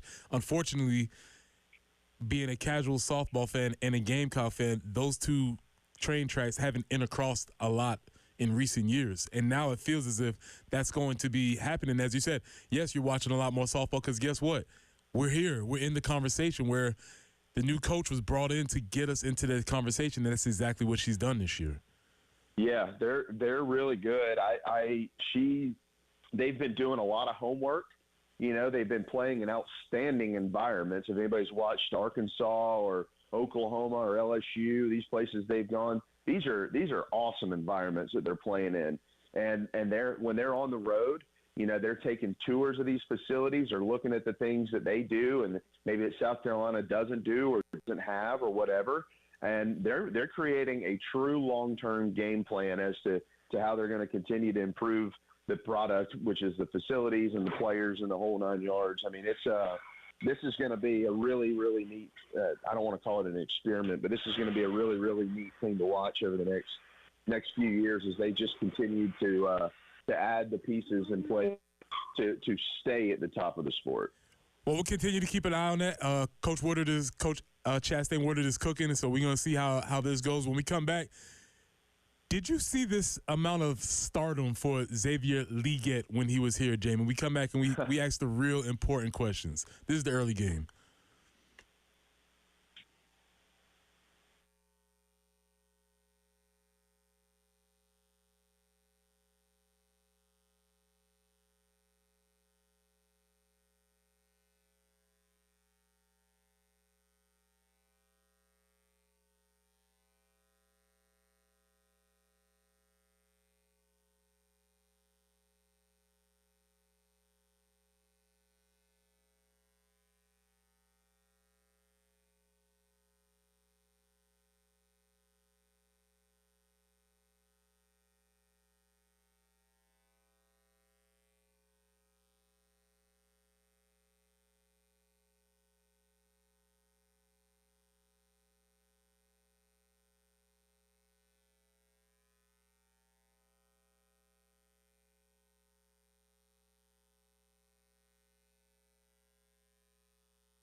man, being a guy that lives in Charlotte, I saw that you have a very unique touchdown dance. Oh, yeah. All right, I want you to show it to me right now. You gonna crank it? I'm gonna crank it too. You gotta show me how you do it. All right, man, you just... My pants are really tight though, bro. We gotta be careful. I just throw one hand down like you're holding the reins. All right, I'm holding the reins. Got it. You gonna take this hand like you whipping. All right, I'm whipping. And you just go around. Just like that right there. You like it? Do I got it? Oh, yeah. Do I look good? Coordinated? Oh, yeah, that's it. All right. I like it. I like it. Hey, thank you so much for your time. I appreciate you, man. I love your spirit. Yes, Always sir. great to see you. Oh, yeah. Watch out for this one, y'all. If you got a fantasy team. We're going to make it happen. That was the sound from Xavier Leggett and Marty Smith. Who might be the only person there that could have understood him. Yeah, I mean, yeah. Yes, he didn't need the subtitles or anything like that. And Marty Smith talking about his Xavier Leggett's touchdown dance. And Jamie, you covered Xavier. You probably from recruiting through school. Did you see this level of stardom for him in his post Gamecock career? No, I these things, they're so good when they happen organically, right? Mm-hmm. And the one thing we knew about Xavier is, as he told the first time I met him, I introduced him to somebody. I said, "This is Xavier Leggett," and he said, "Leggett." I was like, "Oops, my bad." And he, from that moment on, I knew I better straighten up. But he is so likable. He's such a likable guy, and unfortunately, in the world that we live in, stereotypes and stuff like that, a lot of the things that make him who he is are very surprising to many people. Mm-hmm. They're just very surprising. I mean, he's just a good old boy that coon hunts and likes to ride horses and shoot skeet and all kinds of stuff, but also he's a really good football player who runs a 4.40. So, right. And then you listen to him, he catches America off guard. I mean, we're from here, dude. I mean, right. Preston, you grew up in Somerville. Like, we've heard about every accent that there is, and we grew up with people that speak Geechee, and it takes you a minute, mm-hmm. but once you've been around it enough, you can figure it out, and so like, and then you got guys like, Xavier, and their accent catches a lot of the country off guard, and they gravitate to it. To us, yeah, he's got a country accent, but he's from South Carolina, so right. We get it. So no, I did not expect that at all, but I am so happy for him, and he's another one who's going to be on a big national stage representing the University of South Carolina, and he'll do it admirably. Like, do we know if he started working with somebody once he left here or like media people? Because when he was here in press conferences, stuff like that, typically with Rattler, didn't really say a whole lot, but as it kind of led up to the draft and stuff a year ago, heard from him more, getting interviewed a lot more. Now he just seems comfortable in front of cameras and microphones when that wasn't necessarily the case here. No, it wasn't. I remember when Smoke was playing at South Carolina, Justin Smoke, and, he's one of my best friends, so I can pick on him. He was terrible in front of the camera. I mean, we used to make fun of him all the time. I mean, as friends, like, you couldn't make fun of him, but I could. And you know what I mean? And then he went on to the big leagues, and he did a lot of stuff. It was like, well, you better get used to this. So be who you are. And he became wonderful in front of the camera. If you ever sit there and listen to him talk about hitting and stuff like that, you're like, oh my gosh, this guy, he's just brilliant. It's just so natural. But Leggett has such a glowing personality. So, like, he can handle so many different things, football and horse racing and hunting and fishing. And, I mean, you could probably throw all kinds of cooking. Who knows? You could throw all this stuff at him, and it's just entertaining just to listen to him talk about it. And he's such a likable person. He's always smiling. We knew that when he was playing. What you see on the field is the same person that he is off the field, and I think that's what makes him so special. Yeah, it's just been really fun to watch for a hometown kid that's been able to, as you said, take the nation by storm. And you really hit on a lot of things, JV, because again, we're from South Carolina. It's not that much of a surprise. So to the nation to find out that, oh yeah, people in South Carolina hunt and fish. Oh, eat coon. Okay, that's the thing. Wow. So it's funny to watch. It's funny to watch the world kind of figure out what that is. The last thing I wanted to talk to you about, and Tyler, I believe y'all might have talked about this, but we didn't get a chance to talk about this. Was Lenora Sellers did a really cool deal with his high school in South Florence, and it was a really awesome conversation. Jamie, do you have any more details on that? Do I have the details on it? I think maybe Tyler. Yeah, he donated $16,000 to South Florence. They had an event sometime last week. Obviously, giving back to the program that helped him get here, and obviously, we know Sellers as a guy that has been very humble through this whole process of obviously becoming a millionaire at this point through NIL and all that kind of stuff. But cool to see him get back to the school the other day. Well, I wanted to bring that up because, Jamie, one of the things you harp on and you really expressed a lot about the team last year, which I think there is a correlation. Last summer, you were talking about, man, these are just all around good dudes. And I think there's a correlation to that. Do you have anything as far on that front when you have the interactions with these players that you get a chance to have? Oh, yeah, man. I mean, look, who's the head coach here? Right. I mean, I don't. There's just not much more that needs to be said. Like, I mean, you were in a locker room at South Carolina for 4 years, Preston. Like, you're always going to have a couple of guys that are, they're questionable. Again, I'll make the same correlation. 9-8 win teams, probably better dudes. Yeah, right. That's just a fact. Yeah. So it just kind of is what it is. Yeah. Like, I mean, every program is going to have some guys that they're just kind of there. I mean, but like also, this one of the things about what Shane Beamer is doing at South Carolina. And look, hey, Will Muschamp did the same thing. I mean, they recruited good people. And that's where it starts, and we don't have enough time to get into all that. But the other thing, though, that I would add is when your quarterback is one of those people and he's got all the intangibles, aside from the fact that he can play. We know he can play. But he's got all the intangibles as far as how he communicates with the fans and how he communicates with the media and what's important to him. His hometown is important to him. His family's important to him. Helping people who need to be helped. Like, that's important to him. And, he's in a position now to be able to do those things.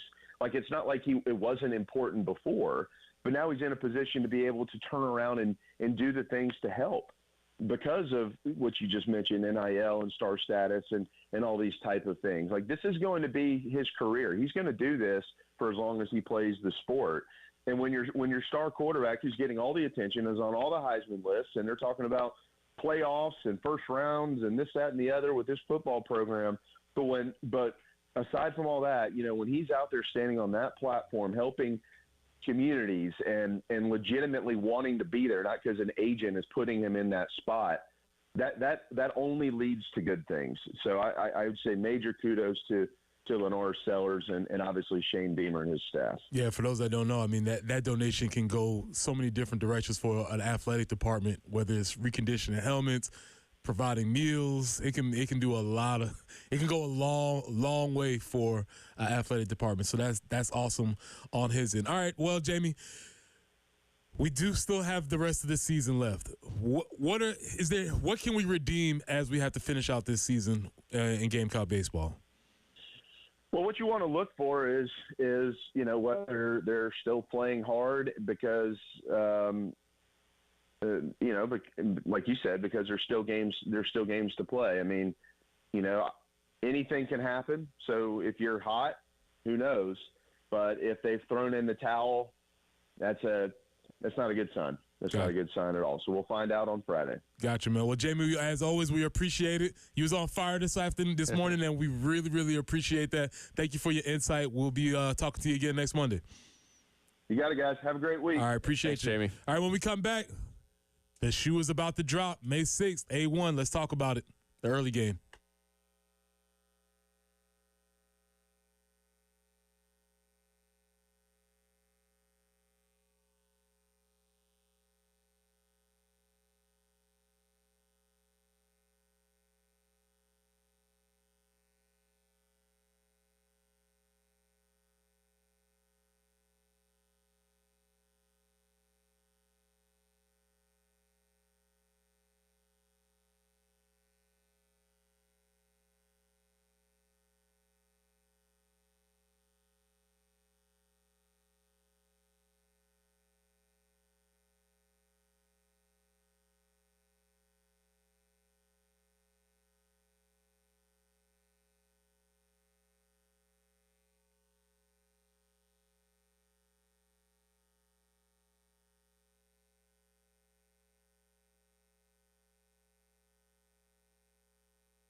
reporting an accident Bluff Road near Lower Richland Boulevard, also Forest near Percival Road, and Old Woodlands Road at Garner's Ferry Road. So those accidents still out there being worked. 80 for the high today, 81 tomorrow, mostly sunny both of those days. Some chances for showers start rolling in on Wednesday, where the high will be 76, and those chances for showers will continue throughout the rest of the week and weekend. Just smaller chances, but still opportunities for rainfall each of those days, and our highs around anywhere between like 76 and 80. Right now, it's overcast. Sun keeps trying to peek out. It's 57 on the early game.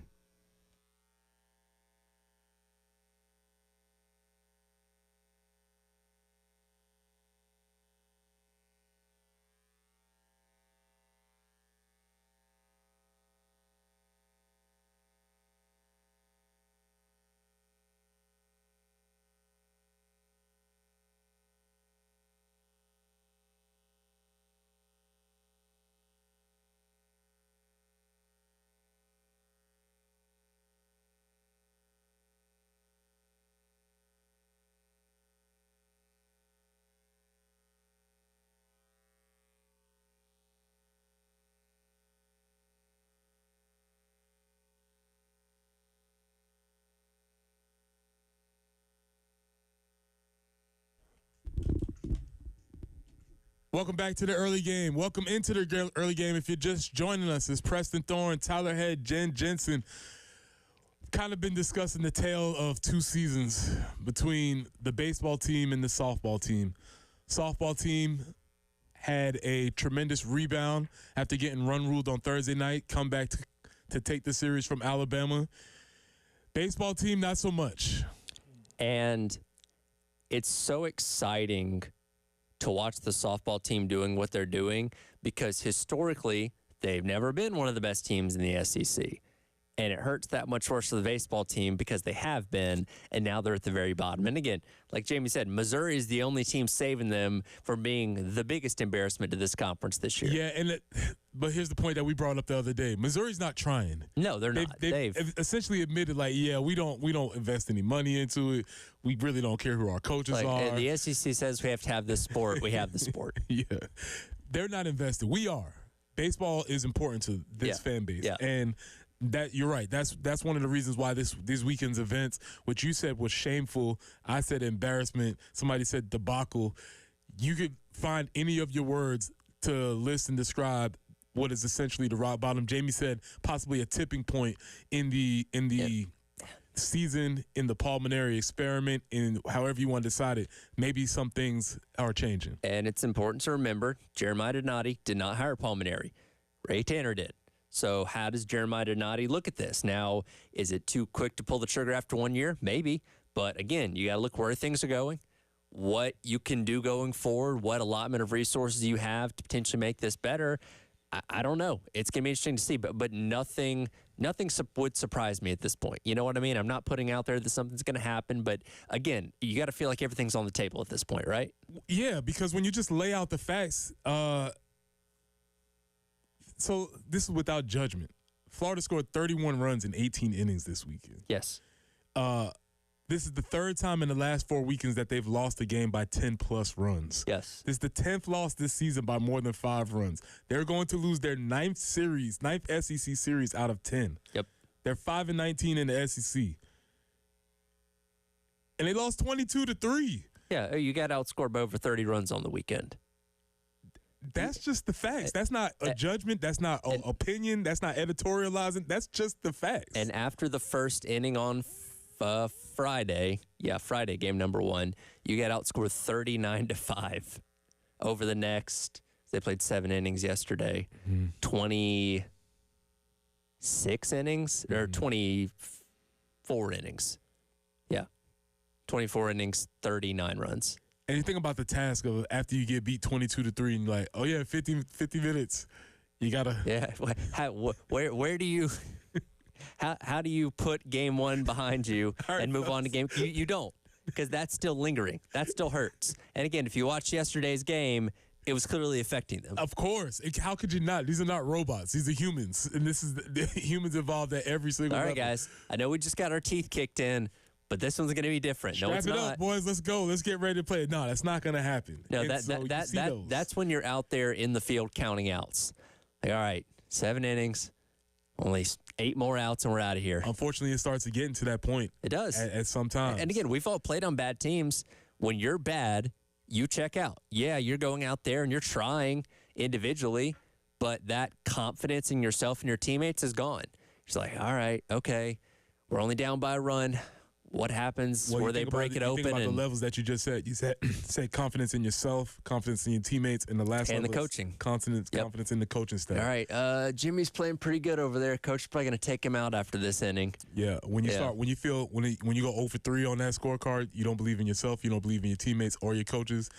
Success cannot happen, and this is the results that we're seeing. Yeah, and like Jamie alluded to, when you feel like you're fighting for your spot every time you're going to the plate or out in the field, which, yeah, there is an accountability, sure, but one bad day shouldn't mean you are bumped from the starting lineup. Yeah, and so we'll see.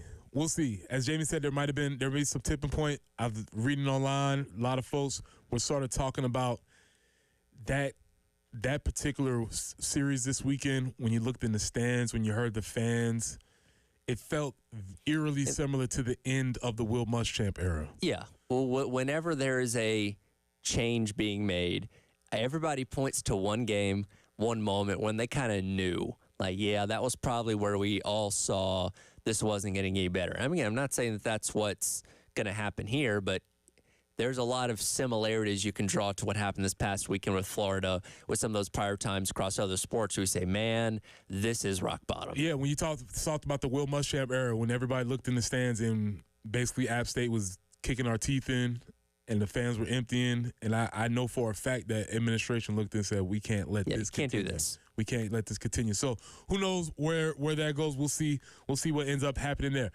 That being said, there's positive news on the Gamecock front, and two of my favorite things colliding when we have the Gamecocks and we have fashion. The current best player in the universe, as I will continue to say, is from Columbia, South Carolina. And I will not let that fact die. I will not let that go gently into the good night, because every conversation that is had about women's basketball will revolve around two people. Obviously, one, Caitlin Clark, but then the other, the actual best player in the WNBA, in A'ja Wilson. And on May 6th, A'ja Wilson's signature shoe, the A1, will be dropped. And they dropped a really cool commercial. Now, obviously, there's a visual component that you won't be able to see on the radio, but the video is really cool here. And so let's listen to this commercial before I lay out her accolades, so that we can all make sure we're well-versed when we're defending A'ja as the greatest in the universe. A'ja Wilson's on top, top, top. Can't take her spot, spot, spot. She's a real one. Always does what she'll do. Oh my goodness, this is a great feeling. She won MVP, PP, 1, 2, and 3. Her game is C. She made history, free. From the mid, it's a rap. All buckets, no cap. They say she wasn't enough. So she did it for us. And if you talk she's gonna clap back. You know you know better than that. Her drips elite. It can't be beat. She say one is clear. Period. 'Cause it's top tier. A'ja Wilson's on top. Can't take her spot. That's the Nike commercial. I would encourage you all to go out on the internet and watch the commercial. It was good. Really, really well done. One of the best commercials I've seen in a long time. The grandmother getting on to little girls at church was perfect. Everyone could be like, yeah, been there. I definitely have been in that spot. But we would run out of time if I was to say A'ja's accolades. So we're just going to go through the abbreviated version. Okay, WNBA MVP 2020, 22, and 2024. WNBA champion 22 and 23. WNBA Finals MVP 2023. Defensive Player of the Year 2022 and 2023. All-Star 2018 to 24. First Team 2020 through 24. All Defensive First Team 22 through 24. And that's just her pro career. We didn't even get into what she did in college. NCAA champion. outstanding player, all tournament teams, SEC Player of the Year 3 years in a row, SEC Defensive Player of the Year 2 of those years, which is phenomenal, right? Yep. And one of these things we take for granted is how good she actually was when she was here. We knew her. We've seen her. We grew up with her.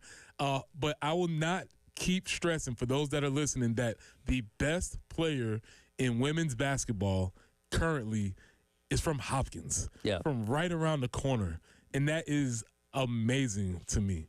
And her signature shoe, which is a very high watermark for any athlete, but basketball player especially a woman athlete, is dropping on May 6th. It's kind of sold out already, so we're going to have to figure out how we're going to get these things. Who else in the WNBA has a shoe? There's a couple of shoes. Sabrina Ionescu has a signature line. Obviously, Caitlin Clark will be coming. I think Nike's going to be doing that. I think there's maybe 2 or 3, but you got to think like some of the older players are sort of cycling out too. So this is Asia Wilson's time. It's her league. And if you look at the Nike site, she has more things. Like there's some dry fit basketball shorts that are coming soon. There's some slides that are coming. But the one thing I will say about the shoes that I appreciate, the price point isn't ridiculous. I'm showing like 90 for kids' shoes and 110 for adult shoes. Yes, that's expensive for shoes, but compared to what a lot of iconic shoes are, the price point I think is fairly reasonable. And I think that was done intentionally so that it was going to be accessible for folks that wanted to be able to get them as a family. Yeah, and the crazy part, she's only 28. Yeah, she's rolling into the prime of her career. She's rolling into the prime of a career. And again, a lot of those things that I listed, those were all back to back to back. The ceiling is still wide open for what's going to be happening for her career. I didn't even mention the international stuff, gold medalists, et cetera, et cetera, et cetera. So, again, as long as every time she makes the news, we will come on this radio and celebrate her because she is one of ours. She is from here. And anytime you talk about basketball, women's basketball, sports in the United States in general, Asia Wilson, whether we know it or not, is one of the most influential and important people in sports. Absolutely. So when we come back, we got thorns, buds, and roses. Had a lot of things going on this weekend, but I think I got special roses for a true pro. Special roses for a true pro. This is the early game.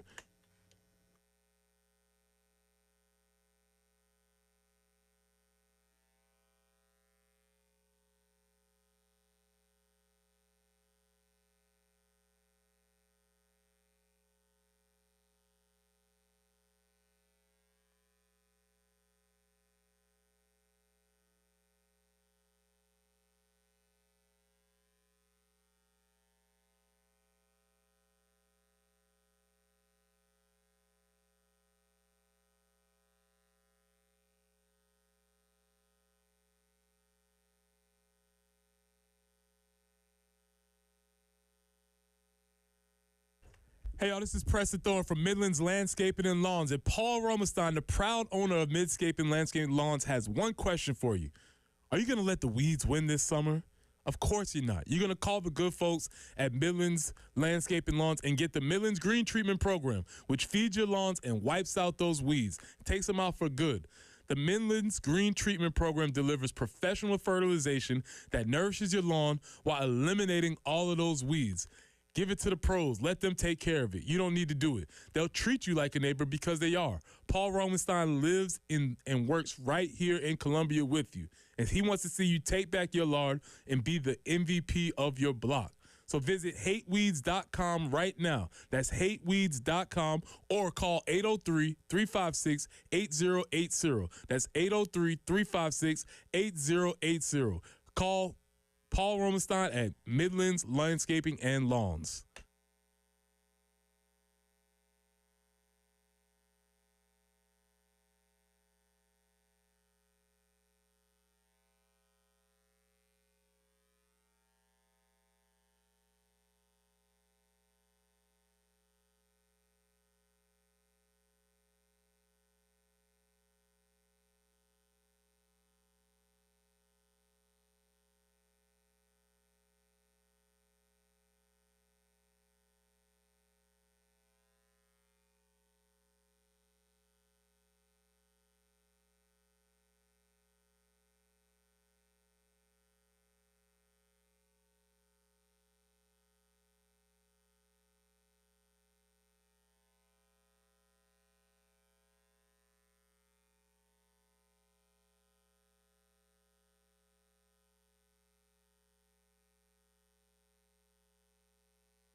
I-20 eastbound before Highway 378. The 2 left lanes are currently blocked. So keep that in mind. Going to want to stay right. I-20 eastbound before Highway 378. Bluff Road near Lower Richland Boulevard, getting that earlier tie-up cleaned up. Forest Drive near Percival Road and Old Woodlands Road at Garner's Ferry. And that forecast looking pretty nice. 80, 81 today and tomorrow with sunny skies. Some showers, and we'll have a pattern of showers rolling in starting on Wednesday, and that will continue really into the weekend. And highs anywhere from about 76 to 80 for several days. We're warming up to 59 right now on 107.5 The Game.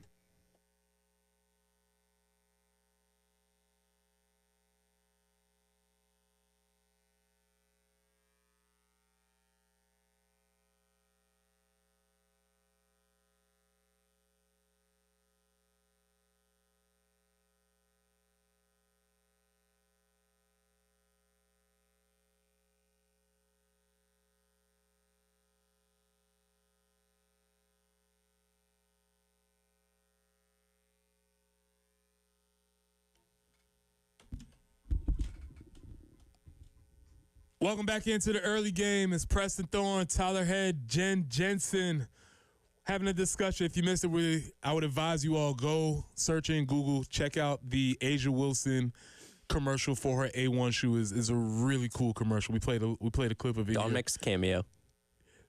That's right. Yes, that Dawn does make a cameo in it. She's in it. I believe her parents are in there, and I believe they filmed it at her church that she grew up in. So right out in Hopkins. So a lot of the symbolism is there, and it's just a really, really kind of brings you back to the old yesteryears of Nike commercials. Like they put you could tell they put a lot of effort. Yeah, it did have old school vibe to it. You can tell they put a lot of effort into it, and again, she's the best player in the world, and every metric proves that. Accolades, future championships, individual, team, country, whatever, however you want to do it, she's at. Everything that she does, every accomplishment she has is just a further ringing endorsement for what we have going on here with this program. Absolutely. And it's wild to see. One of the things that was really cool is to watch during the tournament, you saw the pictures of Joyce Edwards sort of just looking in the stands like, oh, Asia's here. Like looking at it. And she's been sort of this benchmark watching over the program.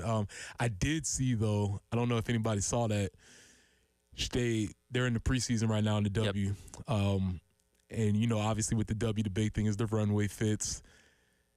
She had to wear a Yukon fit. I did see that. Yep, she lost the bet. She lost the bet, and she had to wear, I believe it was red and blue overalls with a Yukon shirt underneath it. And so they were asking her about a fit, and, I guess being a woman of her word and holding true to the deal, She did do it. Listen, we've all lost that bet at some point, right? It happens. So shout out to her. But yes, that being said, Tyler, it was the weekend, and so now it's time for Thorns, Buds, and Roses. I guess I'm gonna throw it to myself here. Or I can set you up if you want me to. Go ahead. Let's set it up. Usually Bill does this, but it is Monday. Yep. Long weekend, lots of ups and downs. It's time for Thorns, Buds, and Roses. It's time for Thorns, Buds, and Roses with Preston Thorne on the early game. 107.5 The Game. All right, y'all. Thorns, Buds, and Roses. Big weekend. First weekend of December. I made it through a graduation. I'll talk about it a little bit later, but graduations are my thing. Definitely not a thorn. I'll give all the roses to everybody graduating. I love them. That being said, Thorn, it's May 5th. Cinco de Mayo. I'm a history teacher. Cinco de Mayo is not Mexican Independence Day.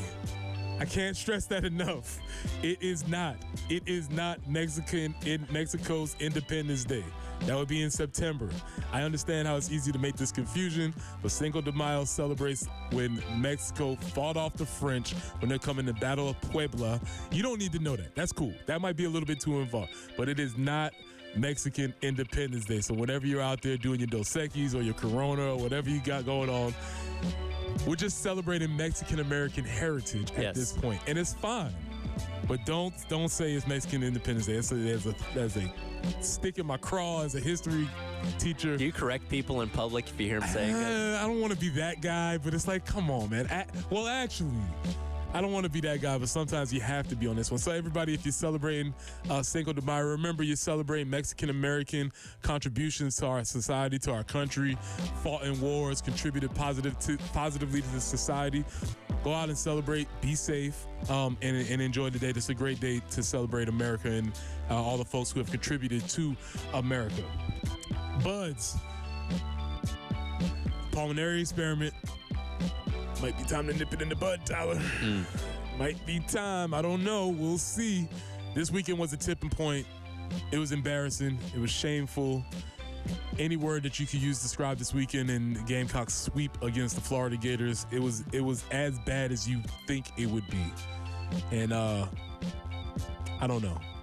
We'll see how much further this goes. It feels eerily similar to the ends of some other eras where you just don't want apathy to set in. Sure. People were mad at one point. People were frustrated at another point. And now I think a lot of folks have hit the point where they really don't care anymore. Yeah, and that's the bane of any program's existence. Sometimes it can be hard to reel those people back in. That's the point. Really, really difficult. Even though we have a proud tradition here and people do care, people are starting to care a little bit less. That being said, that brings me to my roses. Derek Scott, what a pro. That man had to call arguably the worst series in Gamecock history, and he did it as a pro. I listened to him. I was there with him while I was running errands. He was a pro. He handled everything specifically. If you don't listen to Gamecock baseball, Derek Scott is amazing. We know that. But it's easy to call games when you're winning. Sure. It's easy to call games when things are going good. You know, you call it women's basketball and they're going to the Final Four and Malaysia's going behind her back and Dawn Staley's. When you have to call a 22-3 game followed with a back-to-back doubleheader coming right down the pipe, and you do it with such grace, such style, such professionalism. Derek Scott, I don't know if you're out there listening. I hope you are. I hope this gets to you. You, sir, were the biggest winner of the weekend. I will give all the roses to you. Congratulations to you. Tyler, those are thorns, buds, and roses for the weekend. Sounds good. Yeah, shout out Derek Scott. That's mentally exhausting. Tyler, you did some play-by-play. I don't know if you did high school. I've done plenty of play-by-play. How do you, when you have to do a bad game, what is the thought process in that? Oh man, I've never done one that bad. I've called some losses before, but I don't ever remember any kind of blowouts. A lot of stats talk. A lot of telling stories about players, just trying to fill the air. Yeah. A lot of smiling. If you know it's over. I could feel him like forcing. Yes, because you sound just as happy if you smile when you talk. So we're gonna make it really sound good. That was the thing I learned in music radio is you got to smile when you talk because people can hear it. Yep. Yeah. Well, like I said, man, a pro, a consummate professional. He did his job because he could have just laid out and be like, man, y'all hear it. You see? Listen, I'll let you know if things change. Yeah. Until then, just enjoy the sounds. Which there weren't many because, man, I don't know what the stadium looked like. But I know what it sounded like, and it felt like you could hear people having conversations. If you're still in Founders Park, come up here. Let's just call an inning. How about that? Oh, there you go. That actually could have been fun because there's probably about enough people to call per inning. Yeah, it probably would have been not the greatest look for the Gamecocks this past weekend. I think there will be some more conversations to be had. Oh yeah, as the week moves along. We're supposed to hear from Maneri as we always do it. 5:00 today with Jay and Elijah. What you have to say at this point, I don't know. What you can ask him at this point, I don't know. But as always, it's supposed to be on. Yeah, well, let's hear this. I believe it's clip 6. Let's hear from Coach Maneri, and he's talking about what he felt was the biggest problem with the weekend. Yeah, you mean why they made the errors? Yeah. I don't know.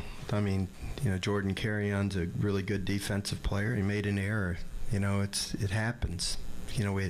Kazmar's made a lot of plays and gets a double play ball and didn't make the play. It's the way the game is sometimes. I wouldn't chalk it up to anything other than they didn't make the play at that particular moment. I don't know what else to say. Yeah, and that's kind of been the overarching theme is not having something to say, because in these times of problems and trouble, you need leadership to have something to say. You do. Yeah, again, as a player on a team that's struggling, turn to the coach. Yeah. Hey, coach, what do we do? How do we make this better? And if the coach is like, man, I don't know, again, everybody's feeling lost. Yeah, if he doesn't know, then we definitely. Yeah, we don't know. We definitely don't know. We'll see. There will be some more conversations about the baseball team and about Paul Mainieri's future moving forward. We'll see where those conversations lead up throughout this week. But as we move forward, NBA playoffs. I'm going to tell you why you should care. You may not care about the regular season, but I'm going to tell you why you should care, because some really cool and fun things are happening with the NBA playoffs. This is the early game.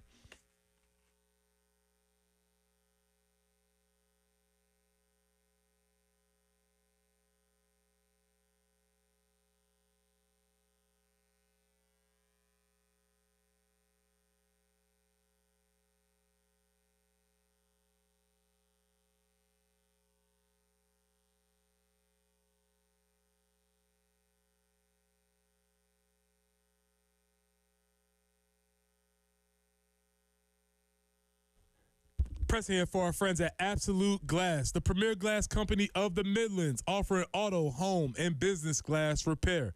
So if your glass is damaged, shattered, cracked, or broken, they can handle the job. If it's a cracked windshield, that's no problem. They'll come out to your location and replace it for you, usually for free, and they work directly with the insurance to take away the headache. That's right. They'll come out to wherever you are. School, home, work, it does not matter. Absolute Glass will take care of it for you. Now, if you're at home and you're looking to increase the value of your home, you can do that with new windows and mirrors. And Absolute Glass will take care of that for you, too. Windows, mirrors, shower enclosures. Say it all the time. If you can see through it, Ray and Marianne at Absolute Glass can do it. So check them out online at AbsoluteGlassInc.com. That's online at AbsoluteGlassInc.com.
still slow down where you will need to get right. I-20 eastbound just before 378. The 2 left lanes are currently blocked due to an earlier tie-up. Forest Drive near Percival Road, an accident, and Old Woodlands Road at Garner's Ferry Road. 80, that's the high we're looking for today. 81 tomorrow. It's going to be sunny both days before we turn into more of a system of a mix of clouds and sun for several days and chances for showers. Tomorrow on Wednesday, we're looking for a high of 76, 80 on Thursday. Right now, overcast and 60 on 107.5 The Game.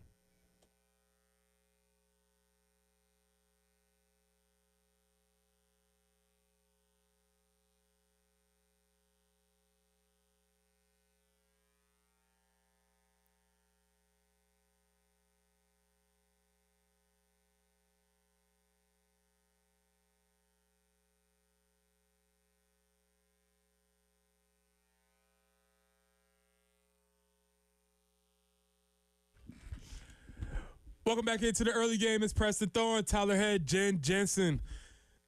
Had a lot of conversation, talked about Gamecock baseball the weekend that wasn't, Gamecock softball the weekend that was. Those were awesome on their accounts, not so good on the baseball diamond.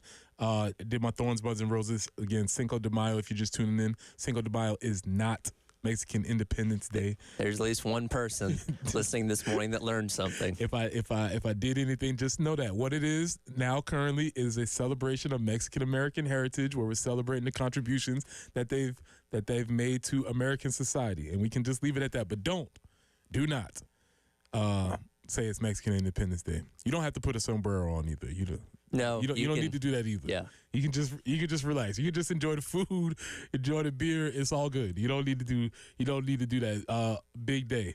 The playoffs are here. Yep. NBA playoffs are here. Now, and I feel like, I don't know if sometimes we get into this loop where we repeat conversations that are had on Twitter where we're saying like people are saying and nobody pays attention. The conversation, the general disposition is that, people don't watch the NBA anymore. People don't care about the NBA anymore. And I think there is a point to that when you're discussing the regular season, right? Sure. Because they let everybody in the playoffs at this point. Yeah, so it's like, what are we really playing for? When you get 10 teams in the playoffs, I'm not sure if the regular season really matters. And then you get into this idea of load management and blah, blah, blah, blah, blah. There's a lot of reasons that people think they're piling on the NBA. Sure. I'm here to tell you, if you like basketball, I've made this declaration before. If you like basketball, if you find yourself a fan of the sport of basketball, the NBA playoffs are tremendous. And you're getting to watch these guys play at such a high level of skill, athletic ability, and the most important part, want to. Yes, they're trying. Giving it their all. You start to see guys actually want to play because there's a championship on the line. And again, if you may have tuned out during the regular season, I understand. I get it. But if you're a basketball fan, it's time to lock back in. Now, the NBA playoffs take forever because we're not going to be crowning a champion for another month and a half. You got a whole season left. You do. You really do. But yeah, the high-level basketball being played, you see the best players step up and give their best performances. Talk about playoff Jimmy Butler, obviously, to just name a few guys like that. But, yeah, high-level basketball has been played right now. We've gotten treated to some pretty entertaining games. I know, the game on Saturday night wasn't the most exciting because the Nuggets kind of ran away with that one. But last night's game with the Warriors and Rockets, kind of a little bit of a throwback, a little bit of an old school, lower scoring affair, which I thought was kind of neat that the Rockets kept getting their way back into it. The Warriors were able to kind of manage that gap and obviously ended up winning by 14. Well, the thing about playoffs, it's all about storylines. Sure. And that's what it's all about. So last night when you have Golden State and the Rockets, you have the young upstart team. Mm-hmm. They're trying, they're scratching, they're crawling. They're a little bit more of a rough and tumble type of squad, whereas you have the old wily vets, the Golden State Warriors, who have been around forever. They've won series. Can they make it one more? Playoff Jimmy is there. So that's that storyline. They eventually overcome the young guys with the Houston Rockets, and they get over that series.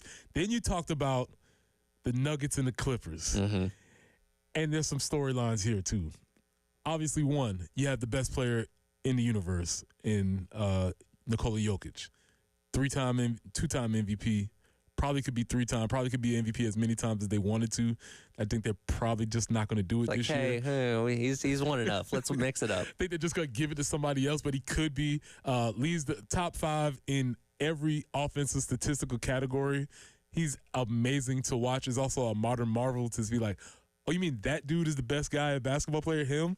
And I don't know if you've ever seen the dude that doesn't look like he cares. He doesn't care. He doesn't look like he's in any particular kind of shape, and he just goes out there and dominates. It's our friend that never studied for a test but always got an A. The best analogy I heard was a comedian, Dan Soder. He said, Jokic looks like he's playing basketball in a pool with a bunch of kids. Yeah. And he's just up there just holding the ball up, and kids are jumping at the ball, and he's just moving the ball around. It's like, nope, you can't get it. So you have that guy. Then with the Clippers, you have our guy, Small Game James, who is, if you don't know, that's James Harden, who has never won a Game 7. In fact, some people would argue that he's never even showed up. He's the only player in NBA history to have lost the stat of the day. Lost a Game 7 on 4 different teams. Jeez. That is something. And not only does he doesn't win, he flames out spectacularly. I don't think he scored double digits in any of those Game 7s. And this is James Harden, whose main thing is to score the bucket. Yeah. He hasn't scored double digits in anything. So he's monikered as Small Game James. And then you have this. And Jen, I'm going to need you to get this clip pulled up for me. Jen, it's going to be clip number 12. The Brody, Russell Westbrook, who is really fun to watch play basketball. Sure. Because I'm not sure if you ever know exactly what is going to end up happening. Let's listen to Russell Westbrook explaining what he calls the Russell Westbrook experience. I think a lot, as much as people may not think. I'm very smart, and I understand the game. I understand what's going on. So I am thinking. And I also, just a force, man. I think it's, my ability to be able to be a force in nature on the floor is what I pride myself on. So whatever that looks like, it may be a turnover, it may be a missed shot, but it may be a steal, maybe a dunk, maybe a missed three, maybe a made three. It's gonna be all of that. It's gonna be everything. So you just take it for how it comes, and whatever happens, you go with it. And I've always been like that. As long as I leave it on the floor and God willing to be able to go out and continue to compete, I'm grateful for it. I appreciate the honesty. That's a man who is aware of what his game is. Yes. And if you watch Russell Westbrook, the thing about him, and again, you want to have all your NBA conversations about, they don't play hard, they don't try. Westbrook tries every single time that he's on the court, maybe to the chagrin of the other players. Like, he's the guy that goes out on the court every time and gives 1,000%. He's trying to score. He's trying to steal. He's going to mess up. He's going to foul people. He tries. It's not always the best performance. It's not always the best performance. And now we have Russell Westbrook, who has been in the NBA, and I'm going to check this out. Do you have an over-under on how long he's been playing? Oh, God. It's at least 15 years, right? Yes. And to think, at one time, the Oklahoma City Thunder had Russell Westbrook, James Harden, and Kevin Durant. Man. Came up short in the Game 7, and that was it. Never to be seen again. And so that's the story coming around now. You have Russell Westbrook with the Denver Nuggets going to OKC, who, by the way, is the best team in the Western Conference, with a bunch of dudes you probably never heard of except maybe SGA. And, again, you have this really compelling matchup of teams that it's not super teams. That was the other complaint that people had. All the NBA does is get these super teams. Well, these aren't super teams. This is a team that drafted their superstar, another team that drafted their superstar, and they have built universes around them that have got them to this point in the playoffs. So that is a series that I'm going to be locked in. And now at this point in the playoffs, it's every other day. Yeah. They're going to be starting to play, so the games are going to be starting to pick up. And now that you've gotten into the conference semis, you don't have as much overlap where there's like 2 to 3 games happening at once. You have a game at 7, game at 9:30, game next day 7 and 9:30. So you can actually kind of take in. That's the thing that can be frustrating about NBA playoffs, NHL playoffs, is games happening at the same time. Like, football's got it figured out. One game after the other, after the other, after the other, to where you can take it in all at once. Now you're getting in to thinning out the field a little bit, and you can actually watch every single game without missing something. Yeah. And so they're going to be happening back-to-back, and that's just the West Coast. In the West Coast, you're going to have the Warriors versus the Timberwolves, which is going to be fun. Yep. Ant-Man versus Draymond. Who won't sign up for that? Then you'll have the Clippers and the Nuggets. Fun fight, right? Yeah, something's going to happen with that. You get to see and the post-game comments. Yeah. You get to see Draymond versus Rudy Gobert. Something's got to shake out of that. That's going to be fun. Then you have the best probably series of basketball is Cleveland and the Pacers. The Cleveland won game one last night. And then you're going to have an old school traditional Knicks versus Celtics matchup in the Eastern Conference. So the NBA playoffs will be really, really fun. If you haven't been here to this point and you want to get plugged in, this is a great time to get plugged in. There'll be some storylines that I'm sure will be developing over time as the time moves along. So that'll wrap that up. NHL will come back and we'll talk a little bit more about the NHL tomorrow because I'm still trying to figure out where my grip is on that. I'm trying to get my storyline. Last night, fun double overtime. Game 7. I missed it. Winnipeg winning in second overtime. That was, like, again, you don't have to be a hockey freak or anything like that. Playoff hockey is phenomenal. The environment, the crowds, the energy, it's special. Game 7, sudden death. Double sudden death. Double sudden death. Again, they almost played an entire extra game. Wow. Trying to decide who's going to advance. Yeah, man, playoffs are fun. We're here for them. All right, so when we come back, we'll wrap it up with one more time with our guy Xavier Liget from the Kentucky Derby. This is the early game.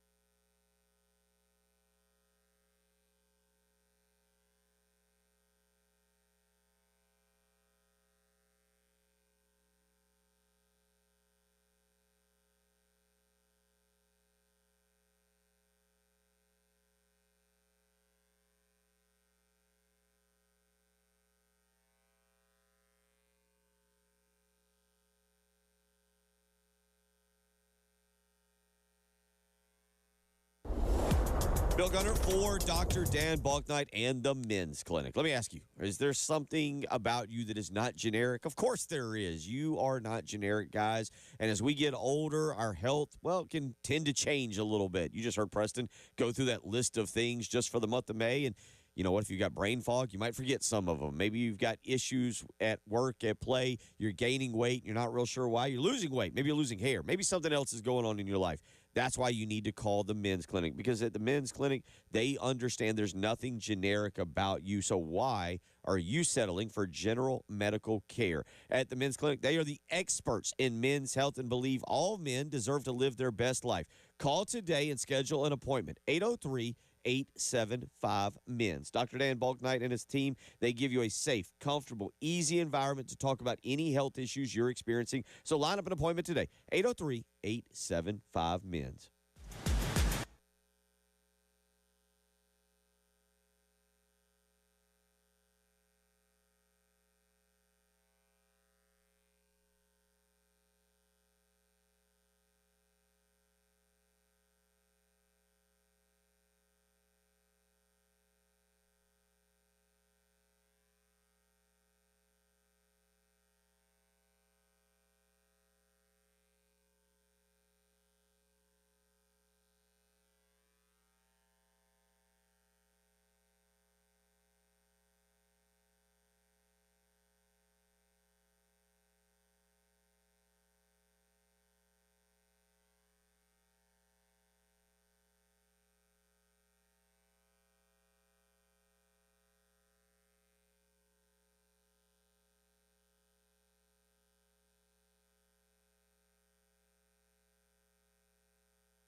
Journalism is on the move as they turn for home, and Sovereignty is coming with him on the outside. The two of them go right by with a furlong to run. Journalism and Sovereignty, nose to nose, down to the last 16th of a mile. Sovereignty has taken the lead. Journalism is second toward the inside. Baez is third, but it will be Sovereignty to rule the Kentucky Derby. Journalism and Baez over next. Final Gambit was fourth. The final time was 2:02.31 seconds. How did Sneaky Athletic do? It didn't make the main event. Didn't make the main. No. Didn't make the main. I was thinking about like seeing all the names of the horses. I'm like, Sneaky Athletic would fit in perfectly. I told you when you said it the other day, I thought it was a really good name. That was the highlight from the Kentucky Derby. This is the early game. Preston Thorne, Tyler Head, Jen Jensen wrapping up for today, and Sovereignty and Journalism were the two favorites. Yes, they were 1 and 2. So if you were a fan, you got exactly what you wanted out of that. Today, the big conversation obviously has been about the baseball program. The baseball program, I think, unanimously can be considered that it hit a rock bottom or a new low. I guess you can't consider rock bottom because there's still a season left. Yeah, like there still are games to play. I was gonna say you're in rock bottom and you have a shovel and you can dig a hole. Yeah. So technically you're lower than rock bottom at that point. Yeah, because the season's not over, and that's the only issue. But effectively, if not, we ended it mathematically, right? Because we feel like we just needed one loss, and then that would be it. Sure. Oh, we got that loss in spades, and then we went on to do it in spectacular fashion for the rest of the weekend. Got swept, and I just want to lay out one more time, just to lay it out. Some of the things: 22-3 in the first game of the doubleheader. 8-1 in the second one. 8-0. 8. Oh, yeah. Blanked in the second one. Yep. This is the third time in the last 4 weekends that they have lost a game by 10 plus runs. It's the 10th loss of the season by more than 5 runs, and this is the 9th out of 10 SE series that they've lost. This is going all the way back to last year. They're 5-19 in the SEC, 26-23 overall. Now here's where I guess it gets interesting. The worst record ever is 8-22. Yep. They're 5-19 right now. Yep. I don't see it. I'm sorry. Again, historically, they always at least get to double digits. I don't see them getting there. Yeah. You got to find a way to win 5 games over the course of the next 6 if you want to get double digits. I don't see that happening. And quite frankly, if they got swept by Auburn and LSU, I'm not going to sit here and be shocked by it. And I think you have to look, like you said, 5-19 in conference play. How close are you to the next highest team? So, because then Missouri's 0-24. That's, again, they don't care. And they're not trying. And they're not trying. We'll put that to the side. The next highest team above you is both Mississippi State, Kentucky, and Texas A&M. They all have 10 wins. You are 5 games behind the 14th best team in the conference. And you're lucky that the conference tournament is expanded to where everybody gets in, or else you wouldn't have any baseball to play after the next 2 weeks. Like, you're still going to get to go to Hoover and be somebody's, easy game, to start the tournament off. But again, you're still a long ways behind even the next worst team ahead of you. Oh, yeah. And by the way, what did Mississippi State do with their coach? Yeah, they fired him. Yeah. And what did A&M do to you when you had a big lead on them, came back, and then they shut you out the next day? Yeah. And Kentucky. Yeah. So I don't know what you say. Yeah. I guess we're here, Jen. Maybe if we play that clip, Jen, can you play clip number 1, please? Maybe this is where we're all are right now. There's not really much to say in an opening statement. We just got beat by a better team today. Yeah, there you go. We could have started the show at 6 o'clock, played that, and just left blank air for the rest of the 2.5 hours. I mean, we've seen it. We've watched this ship go down slowly but steadily, and I don't know. The bow was still kind of peaking above the surface at this point, but it's taking on water. It's taking on water. It's going further. This is where Coach Holtz used to like to refer to us, and he would say, "There's a choice you can make here. You can paddle, or you can put your life jacket on."